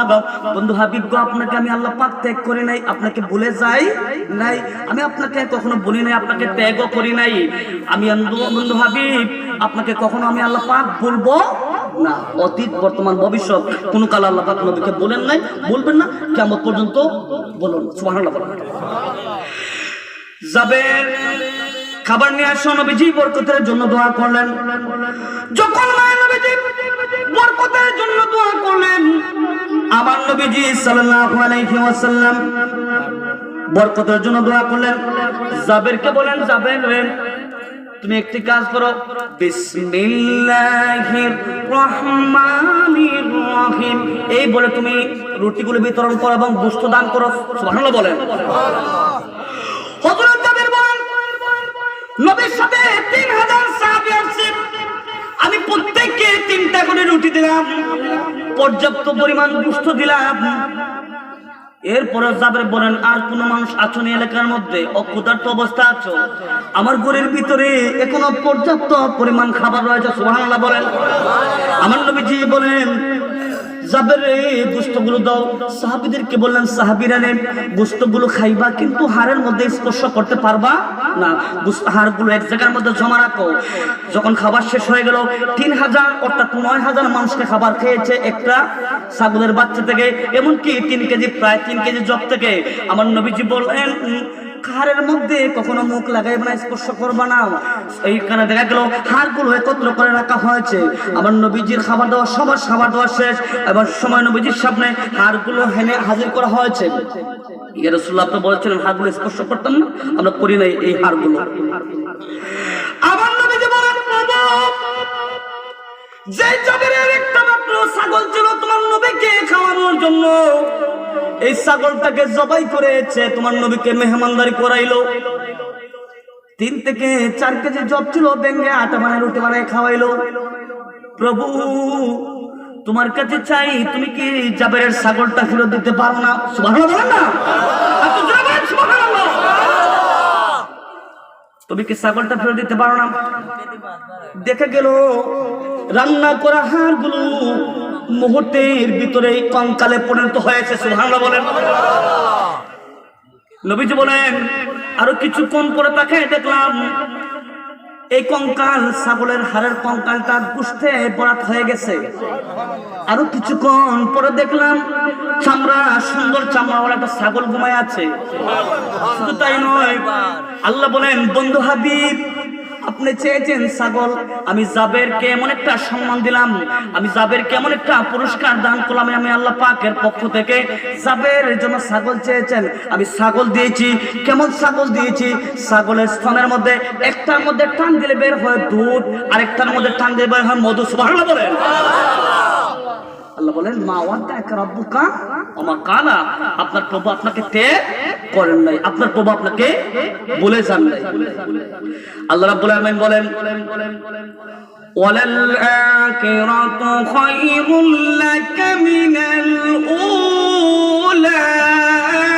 আল্লাহু আকবার বলেন। বন্ধু হাবিব আপনাকে আমি ত্যাগ করি নাই, আপনাকে বলে যাই নাই। ওয়ালাল আখিরাতু খায়রুল লাকা মিনাল উলা, দুনিয়ার জগৎ থেকে আপনার জগৎ, আপনার পরকালের জগৎ হলো উত্তম জগৎ। দুনিয়ার থেকে পরকাল আপনার জন্য উত্তম। দুনিয়ার জগৎ আপনার জন্য কঠিন, কিন্তু পরকাল আপনার জন্য উত্তম। প্রশ্ন করবেন, হুজুর কেমনে? আমার নবী ছিল দুনিয়ার মধ্যে, দুনিয়া শব্দটা হলো নিকৃষ্ট, দুনিয়া শব্দ হলো তুচ্ছ। আল্লাহ রাব্বুল আলামিন বলেন, যদি আমি দুনিয়াটাকে দুনিয়া মনে করতাম, এই পৃথিবীটাকে যদি পৃথিবী মনে করতাম, একটা মশার মতো আমি পৃথিবীকে মনে করি না। যদি মনে করতাম তাহলে একটা কাফিরকে পানি পান করতে দিতাম না। সুবহানাল্লাহ বলেন। দুনিয়া হলো তুচ্ছ, যে দুনিয়ার পিছনে আমরা পড়ে আছি। দুনিয়া দুনিয়া করে পরকালকে বলে গেছি, কবরকে বলে গেছি, হাসরকে বলে গেছি, ফুলসিরাতকে বলে গেছি, মিজানের পাল্লাকে আমরা বলে গেছি, কিন্তু দুনিয়া দুনিয়া দুনিয়া দুনিয়া করে আল্লাহ পাক রব্বুল আলামিন বলেন, উলাইকাল্লাযীনা ইশতারাউল হায়াতাদ দুনিয়া বিল আখিরাহ ফালা ইউখাফফাফু আনহুমুল আযাব ওয়া লাহুম ইউনসারুন। আল্লাহু আকবার বলেন। আল্লাহ বলেন, পরকালের স্থায়ী জীবনের বিনিময়ে যারা দুনিয়ার অস্থায়ী জীবনকে খরিদ করে নিয়েছে, কিনে নিয়েছে, পরকালের লম্বা সময় যেখানে জিন্দা আছে, মরা নাই, পরকাল, কবর, মিজান, জান্নাত, জান্নাতের নিয়ামত, এত বিশাল নিয়ামত। আকাশের উপর দিয়ে পাখি যাচ্ছে, আপনার মন চাইছে যে পাখির গোশত যদি খাইতে পারতাম, মুহূর্তের ভিতরে আপনার মুখের মধ্যে পাখির গোশত এসে যাবে। বলতে না সুবহানাল্লাহ। শুধু তাই নয়, জান্নাতীদেরকে আল্লাহ পাক এত নিয়ামত দান করবেন যা বলার শেষ নাই। কিন্তু জান্নাতের বিনিময়ে আমরা দুনিয়ার অস্থায়ী জীবনকে খরিদ করে নিয়েছি, মনে করি জান্নাতের প্রয়োজন নাই। যদি প্রয়োজন থাকতো তাইলে কেন নামাজ ছাড়ি? যদি প্রয়োজন থাকতো কেন গীবত আমাদের মুখের মধ্যে গীবত কেন করি?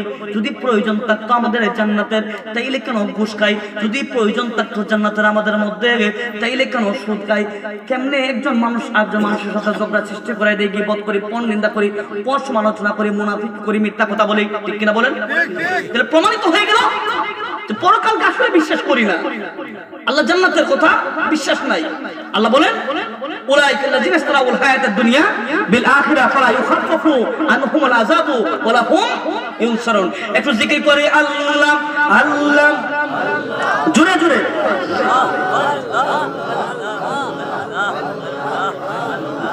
আল্লাহ আল্লাহ আল্লাহ আল্লাহ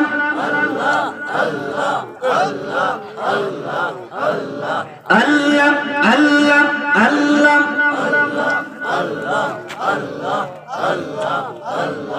আল্লাহ আল্লাহ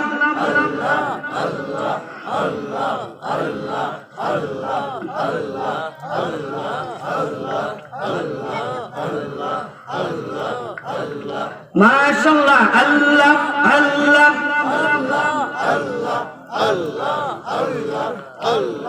আল্লাহ আল্লাহ আল্লাহ আল্লাহ আল্লাহ আল্লাহ আল্লাহ আল্লাহ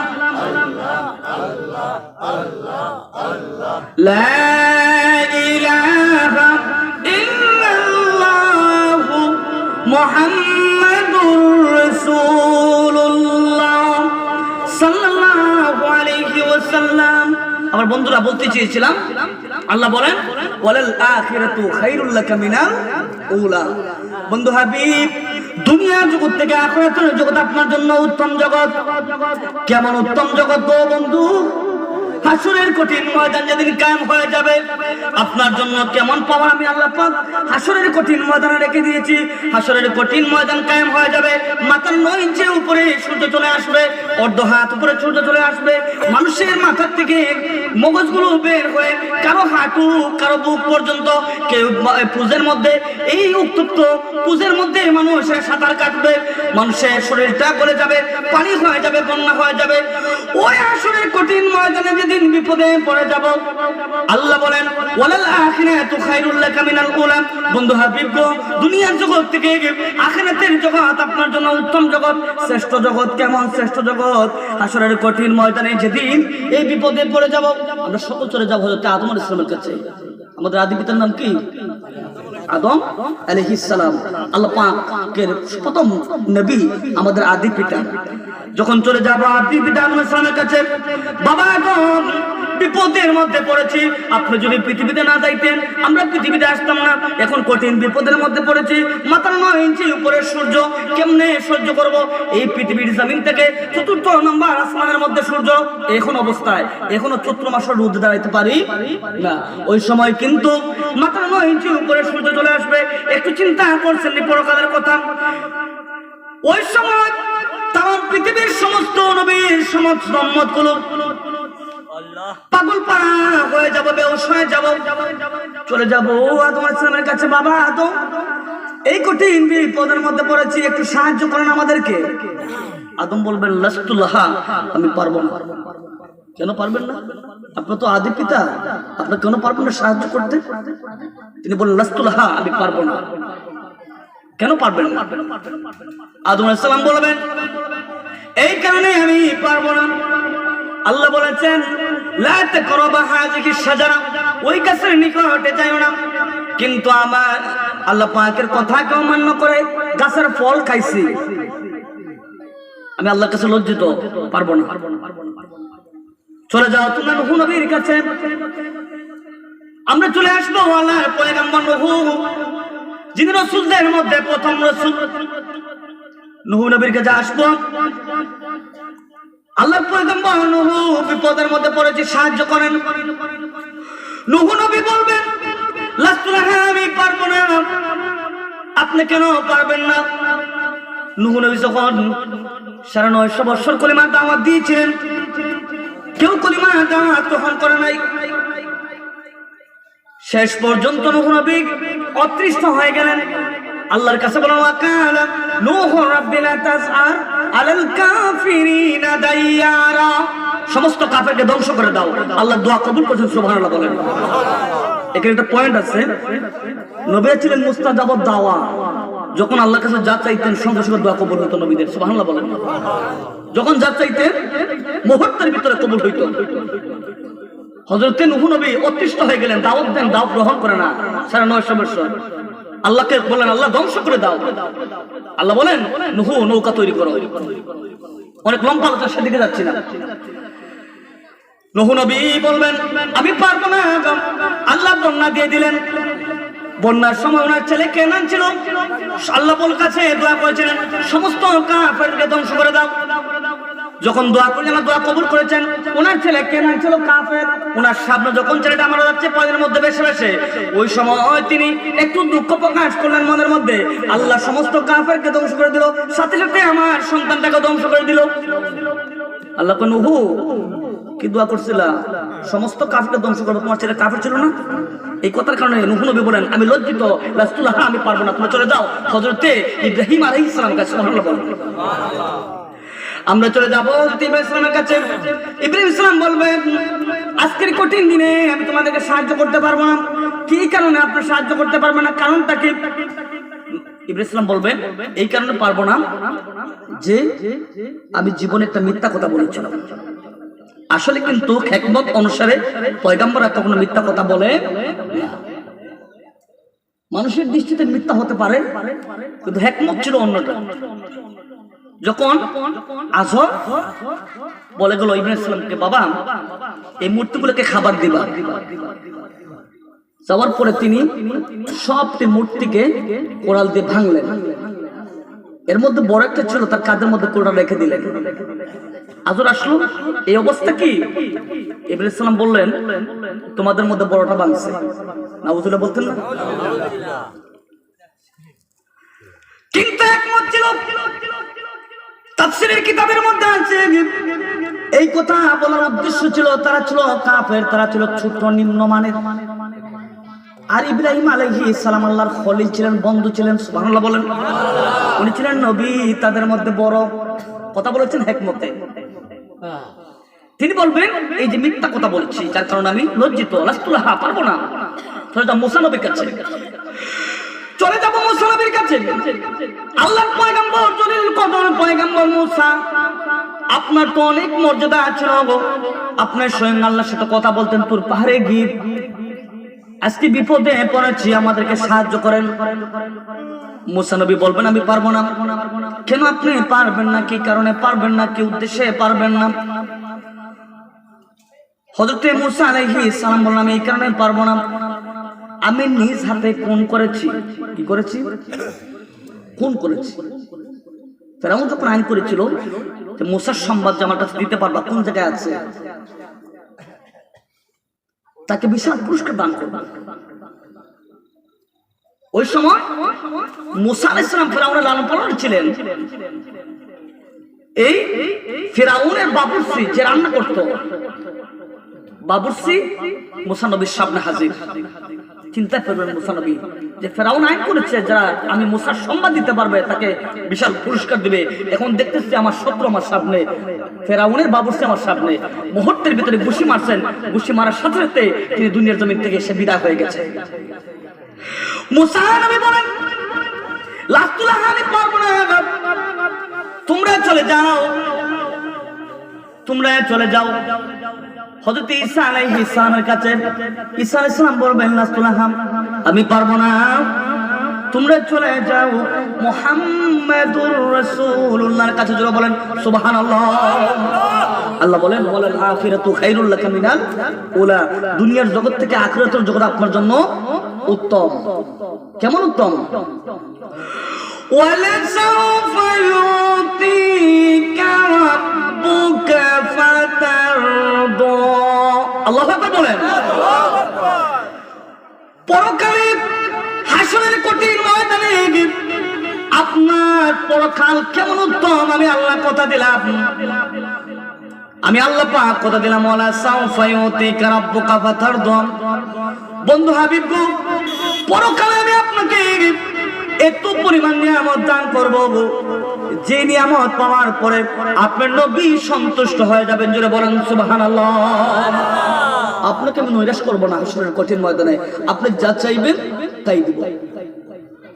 পয়েন্টটা কথা বলতে চেয়েছিলাম, সমস্ত নবীরা দোয়া করলে দোয়া কবুল হয়, কিন্তু আমাদের নবীকে আল্লাহ পাক সেই দোয়ার বাজেট দিয়েছিলেন।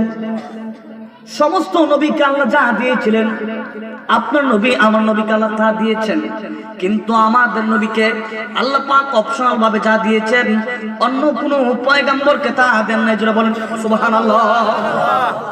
নবীজি বলেন দোয়ার বাজেট ছিল আমারও, কিন্তু আমি পৃথিবীতে দোয়া করবো না।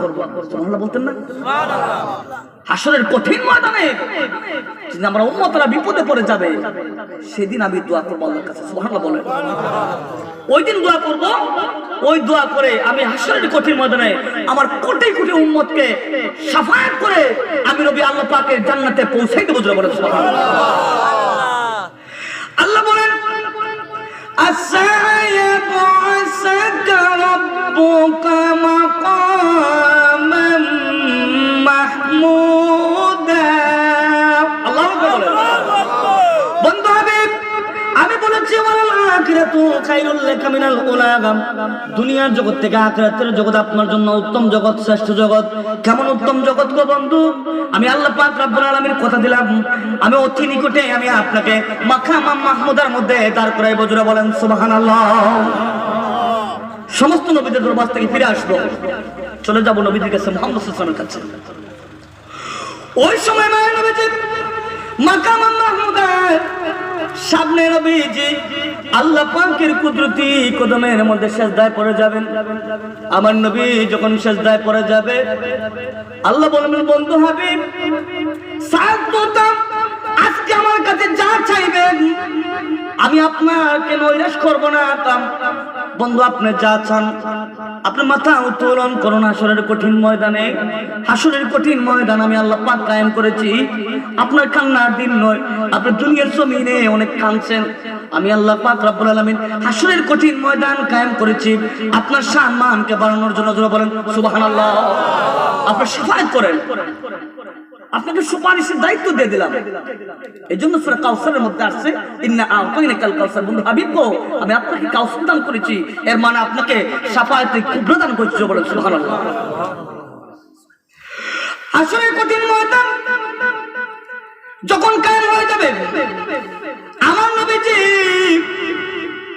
উম্মতকে নিয়ে পেরেশান, সমস্ত নবীরা নফসি নফসি করবে, কিন্তু তিনি একজন মুহাম্মদুর রাসূলুল্লাহ, যেই নবী হাসরের কঠিন ময়দানে রব্বি হাবলি উম্মতি করবেন। সুবহানাল্লাহ বলেন।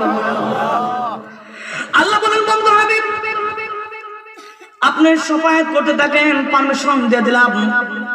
আমার নবী শাফায়াত করবেন, জাহান্নামের ফেরেশতা মালিক ফেরেশতা নবীজির দৃশ্য দেখে আশ্চর্যিত হয়ে যাবেন।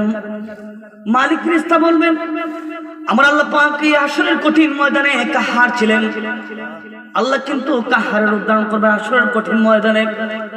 মালিক ফেরেশতা বলেন মুহাম্মদ এমন একজন নবী, মুহাম্মদ এমন একজন পয়গম্বর, যেই পয়গম্বর আল্লাহ পাকের কাফারিয়তে ভাবকে দূর করে গাফুর রূপ ধারণ করাইছেন। যারা বলেন সুবহানাল্লাহ।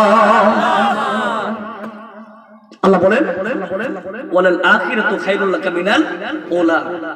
বন্ধু হাবিব, হাবিব গো, দুনিয়ার জগৎ থেকে আখিরাতের জগৎ আপনার জন্য উত্তম জগৎ, শ্রেষ্ঠ জগৎ।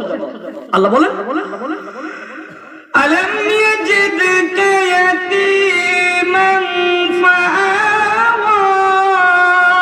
আল্লাহু আকবার বলেন। বন্ধু হাবিব বেঈমান কাফির গুলো তিরস্কারি করেছিল, মস্কারি করেছিল, আপনাকে আমি আল্লাহ পাক বলে গেছি। আমি আল্লাহ পাক সুবহানাহু ওয়া তাআলা আপনার অতীতের কথা জানাই দিলাম। যখন আপনার বাবা ছিল না, যখন আপনার মা ছিল না, আসলে নবীজির মা বাবা যখন পৃথিবীতে আসবেন 6 মাস আগে বাবা দুনিয়ার জমিন থেকে বিদায় হয়ে গেলেন। আসার পরে যখন নবীজির বয়স হয়েছে 6 বছর, মাও চলে গেলেন, নবীজি এতিম ছিলেন। আল্লাহ রাব্বুল আলামিন বলেন আলম ইয়াজিদকা ইয়াতীমান ফাআওয়া। আপনাকে আমি আল্লাহ পাক এতিম অবস্থায় পেয়েছি, আপনাকে আশ্রয় দিয়েছি। ওই সময় নবীকে আল্লাহ পাক আশ্রয় দিয়েছেন, নবী এতিম ছিলেন।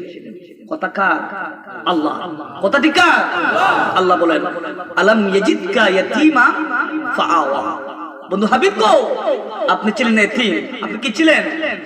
এতিম ছিলেন। আপনাকে আমি আল্লাহ পাক আশ্রয় দান করেছি। আপনাকে তো অতীত আমাকে বলে যায় নাই, এখন কেমনে বলবো আপনাকে? আমার নবীজির বয়স যখন 12 বছর বয়স, সিরাতে মুস্তাকিম কিতাবের মধ্যে আছে, কোনটা আমি নিজে পড়েছি। আমার নবীর বয়স 12 বছর। কত বছর? 12 বছর বয়স নবীজি। হঠাৎ করে আবু তালিবের লালন পালন নবী আছেন। আবু তালিব নবীজির চাচা। আবু তালিব নবীকে লালন পালন করেন। বাবা নাই, মাও নাই, চাচা হিসেবে লালন পালন করেন। হঠাৎ করে 12 বছরের বয়সে শিশু নবী আবু তালিবের সামনে দাঁড়ালেন। আবু তালিব যাবেন সিরিয়ায় ব্যবসার উদ্দেশ্যে। নবী দাঁড়ালেন সামনে গিয়ে, চাচা আমাকে আপনার সাথে নিয়ে যাইতে হবে। আবু তালিব বলেন, না ভাতিজা, বহুদূর, তোমাকে নেওয়া যাবে না। শিশু নবী বলেন, না আমাকে নিতেই হবে, আপনার সাথে যাব সিরিয়া ভ্রমণ করার জন্য। ঠিক আছে ভাতিজা, চলো তাই নিয়ে। আমার নবী শিশু নবী 12 বছর বয়সের নবীকে আবু তালেব নিয়ে গেলেন সিরিয়াতে, যেখানে তাবু গাড়লেন। তাবু গাড়ের সঙ্গে সঙ্গে পাশে একটা পাদ্রীর তাবু ছিল। ওই পাদ্রী মুহূর্তের ভিতরে তাবু থেকে বের হয়ে আসে। সুবহানাল্লাহ বলেন। আয়েশা শিশু নবী চেহারার দিকে তাকায়, আবার চক্ষু বন্ধ করে আবার চেহারার দিকে তাকায়, আবার চক্ষু বন্ধ করে গেলেন। আবু তালেব চিন্তার মধ্যে পড়ে গেলেন। জীবনে বহুবার আসলাম, কোন সময় দেখলাম না পাদ্রী তাবুত থেকে বের হয় না, কিন্তু এখন কেন বের হইল? কারণটাকে কি কারণে বের হলো? কি কারণে বের হলো গো? বুঝতে পারলাম না। পাদ্রী তুমি কেন বের হলাম? অতীতে আমি বহুবার আসলাম কিন্তু বের হও নাই, এখন কেন বের হইলাম?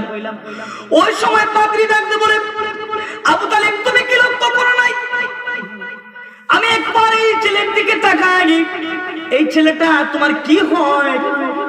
আবু তালেব বলে, আমার ভাতিজা মুহাম্মদ, বাবাও নাই মাও নাই, আমি তার লালন পালন করি। পাদ্রী ডাক দিয়ে বলে, যখন তুমি তাবু গাড়ছো, এখানে স্থাপন করেছো, আমি একটা সুঘ্রাণ পেয়েছি, যে সুঘ্রাণের কারণে আমি তাবুর ভিতরে থাকতে পারি না। সুবহানাল্লাহ বলেন। আবু তালেব বলেন, পাদ্রী লক্ষ্য করে দেখলাম তুমি একবার চক্ষু খুলে আমার ভাতিজার দিকে তাকাও, আবার চক্ষু বন্ধ করে গেল। কি বাবা বুঝতে পারলাম না। আমি একবার চক্ষু বন্ধ করলাম, আমার তাওরাত কিতাবের দিকে লক্ষ্য করলাম। সুবহানাল্লাহ বলেন। আমি তাওরাত কিতাবের দিকে লক্ষ্য করলাম, আর চোখ যখন খুলি আমি মুহাম্মদের দিকে তাকাই। আমাদের তাওরাত কিতাবের মধ্যে যত আলোচনা এসেছে নবীজির উপরে, সমস্ত শেষ নবীর উপরে যত আলোচনা এসেছে, সমস্ত আলোচনাগুলো এই ছেলের মধ্যে পাই আমি। জোরে বলেন সুবহানাল্লাহ। পাদ্রী ডাকতে বলেন, আমি তো বিদ্যা হয়ে গেছি। আমাদের কিতাবে লেখা আছে ওই নবী 40 বছর বয়সে আল্লাহর প্রকাশিত নবী হবেন। মনে হয় পৃথিবীর জমিনে বাঁচবো না, মরে যাব। যেহেতু মরে যাব, আমি যেহেতু এই নবীর দিদার পেয়েছি, এখনো তিনি প্রকাশিত আল্লাহর নবী না, যেহেতু এই নবীর দিদার পেয়েছি, আমি এই নবীকে একটু খেদমত করতে চাই, আমি ওই নবীকে একটু মেহমানদারি করতে চাই। বলেন সুবহানাল্লাহ। আবু তালেব, তোমার পাদ্রীর মধ্যে যত লোক আছে, আগামীকাল দুপুরে 12টার সময় আমার বাড়িতে, আমার তাবুর মধ্যে, আমার বাড়িতে তোমরা সকলে খাবারের দাওয়াত রয়ে গেল। আবু তালেব বলেন, ঠিক আছে, দাওয়াত গ্রহণ করলাম। পরের দিন 12টা হয়েছে।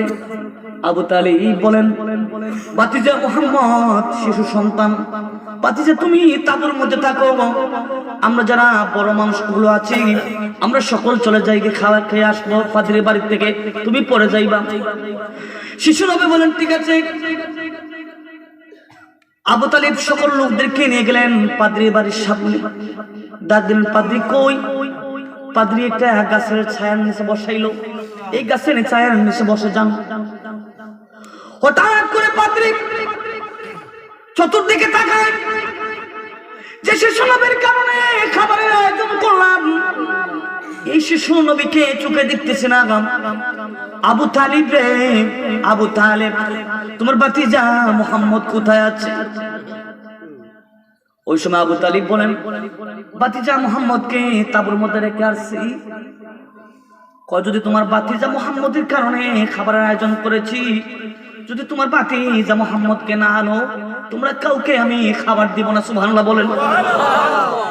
আবু তালিব বলেন, চিন্তায় পড়ে গেলাম, দুপুরে খাবারের কোনো ব্যবস্থা করলাম না, ভাতিজাকে না আনলো খাবার দিবে না, কোথায় খাবো? কাজ কর, যা ভাতিজা মুহাম্মদকে নিয়ে আস। সমস্ত লোকেরা গাছের ছায়ার মধ্যে সুন্দরভাবে বসে আছে। আমার নবীজি আসলেন। শিশু নবী যখন চলে আসলেন, আমার নবী আসার পরে হুজুর সাল্লাল্লাহু আলাইহি ওয়াসাল্লাম আসার পরে আমার নবী কোথায় বসলেন? সব জায়গায় রৌদ্র দেখা যায়। আমার নবী যখন রৌদ্রের মধ্যে বসেছেন, বসার সাথে সাথে মুহূর্তের ভিতরে গাছটা ছায়া ঘুরে গিয়ে নবীজির উপরে ছায়া দিয়েছে। জোরে বলেন সুবহানাল্লাহ। পাদ্রী ডাকতে বলেন, আবু তালিব লক্ষ্য করে দেখো, আমি যে বলেছি উনি আল্লাহর পয়গম্বর, আমাদের কিতাবে লেখা আছে, দৃষ্টান্ত প্রমাণ নিজের চোখে দেখো। যে নবীকে গাছে ছায়া দেয় মুহূর্তের ভিতরে গাছ সম্মান করে, উনি আল্লাহর পয়গম্বর, এতে কোনো সন্দেহ নাই। জোরে বলেন সুবহানাল্লাহ। আল্লাহ বলেন, আলাম ইয়াজিদকা ইয়াতীমান ফাআওয়া। বন্ধু হাবিব গো, আপনাকে এতিম অবস্থায় পাইছিলাম, আমি আপনাকে আশ্রয় দিয়েছি। সুবহানাল্লাহ বলেন। এই আশ্রয়টা দিয়েছেন কে? এটা করাইছেন কে? আল্লাহ। কোন পয়েন্টে কথা বলবো? আমার নবীকে আল্লাহ কত মর্যাদা দিয়েছেন। এতিম অবস্থায় আমার নবীজি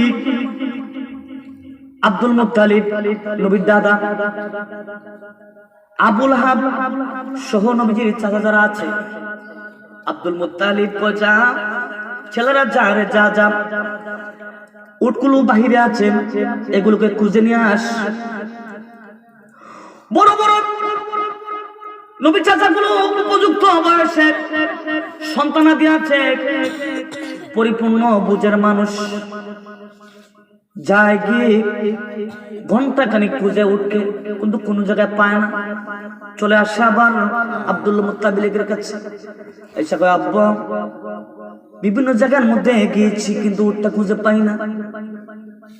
মায়ের নবীজি, শিশু নবী, ওই নবীজি মুহূর্তের ভিতরে ঘর থেকে বের হয়ে যান। সুবহানাল্লাহ বলেন। মুহূর্তের ভিতরে নবীজি ঘর থেকে বের হয়ে যান। নবী বের হইতে দেরি হয় নাই, উটগুলো আমার নবীজির পিছনে পিছনে বাড়ির মধ্যে চলে আসে। জোরে বলেন সুবহানাল্লাহ। আব্দুল মুত্তালিব বলেন, ছেলেরা সময় নষ্ট করল না, কিন্তু উটগুলো খুঁজে পাইল না। কোথায় ছিল? আমার নাতি আব্দুল্লাহর ছেলে মুহাম্মদ, শিশু বাচ্চা, সে মাত্র ঘর থেকে বের হয়ে গেল। এই মুহূর্তের ভিতরে উটগুলো নিয়ে আসলো কেমনে?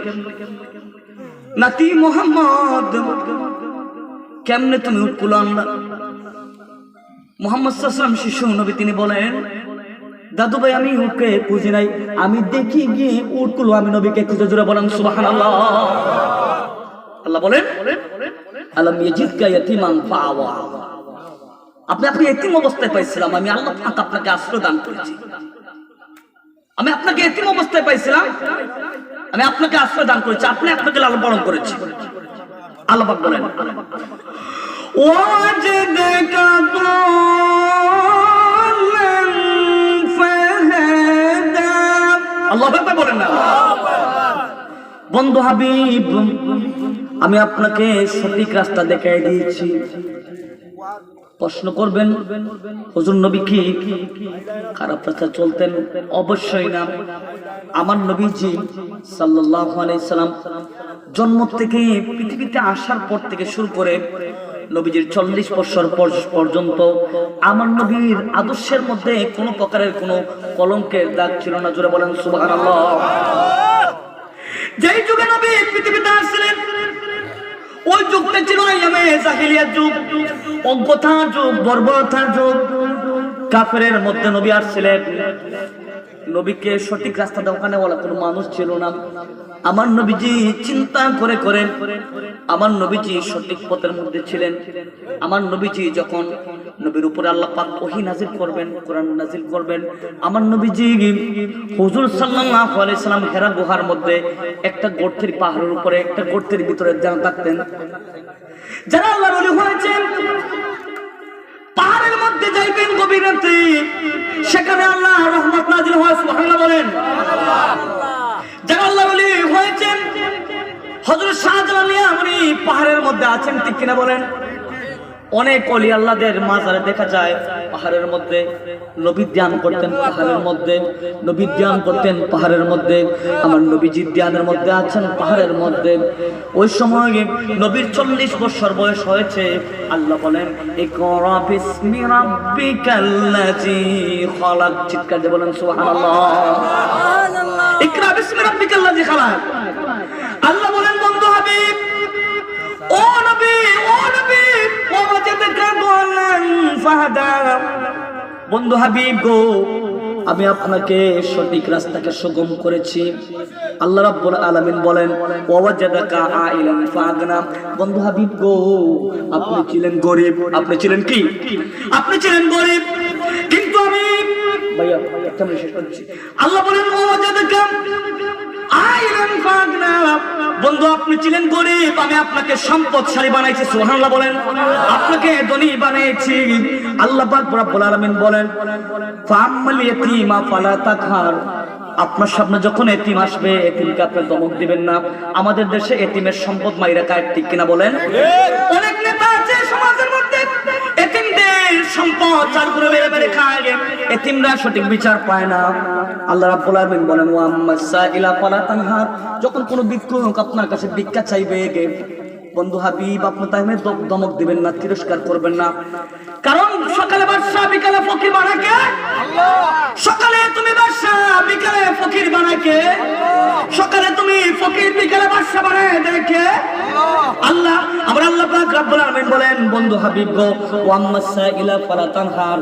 যখন আপনার কাছে কোনো ফকির ভিক্ষুক ভিক্ষা চাইবে আপনার তাকে তিরস্কার করবেন না, আপনি তাকে ধমক দিবেন না। আবার আল্লাহ পাক বলেন ওয়া আম্মা বিনিয়ামাতি রাব্বিকা ফাহাদ্দিস। সুবহানাল্লাহ বলেন।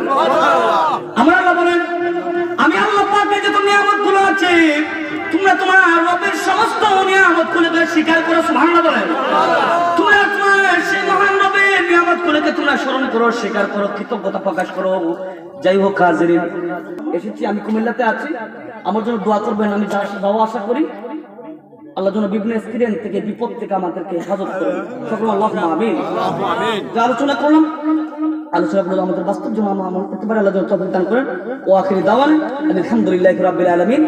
আসসালামু আলাইকুম ওয়া রাহমাতুল্লাহি তাআলা ওয়া বারাকাতুহু।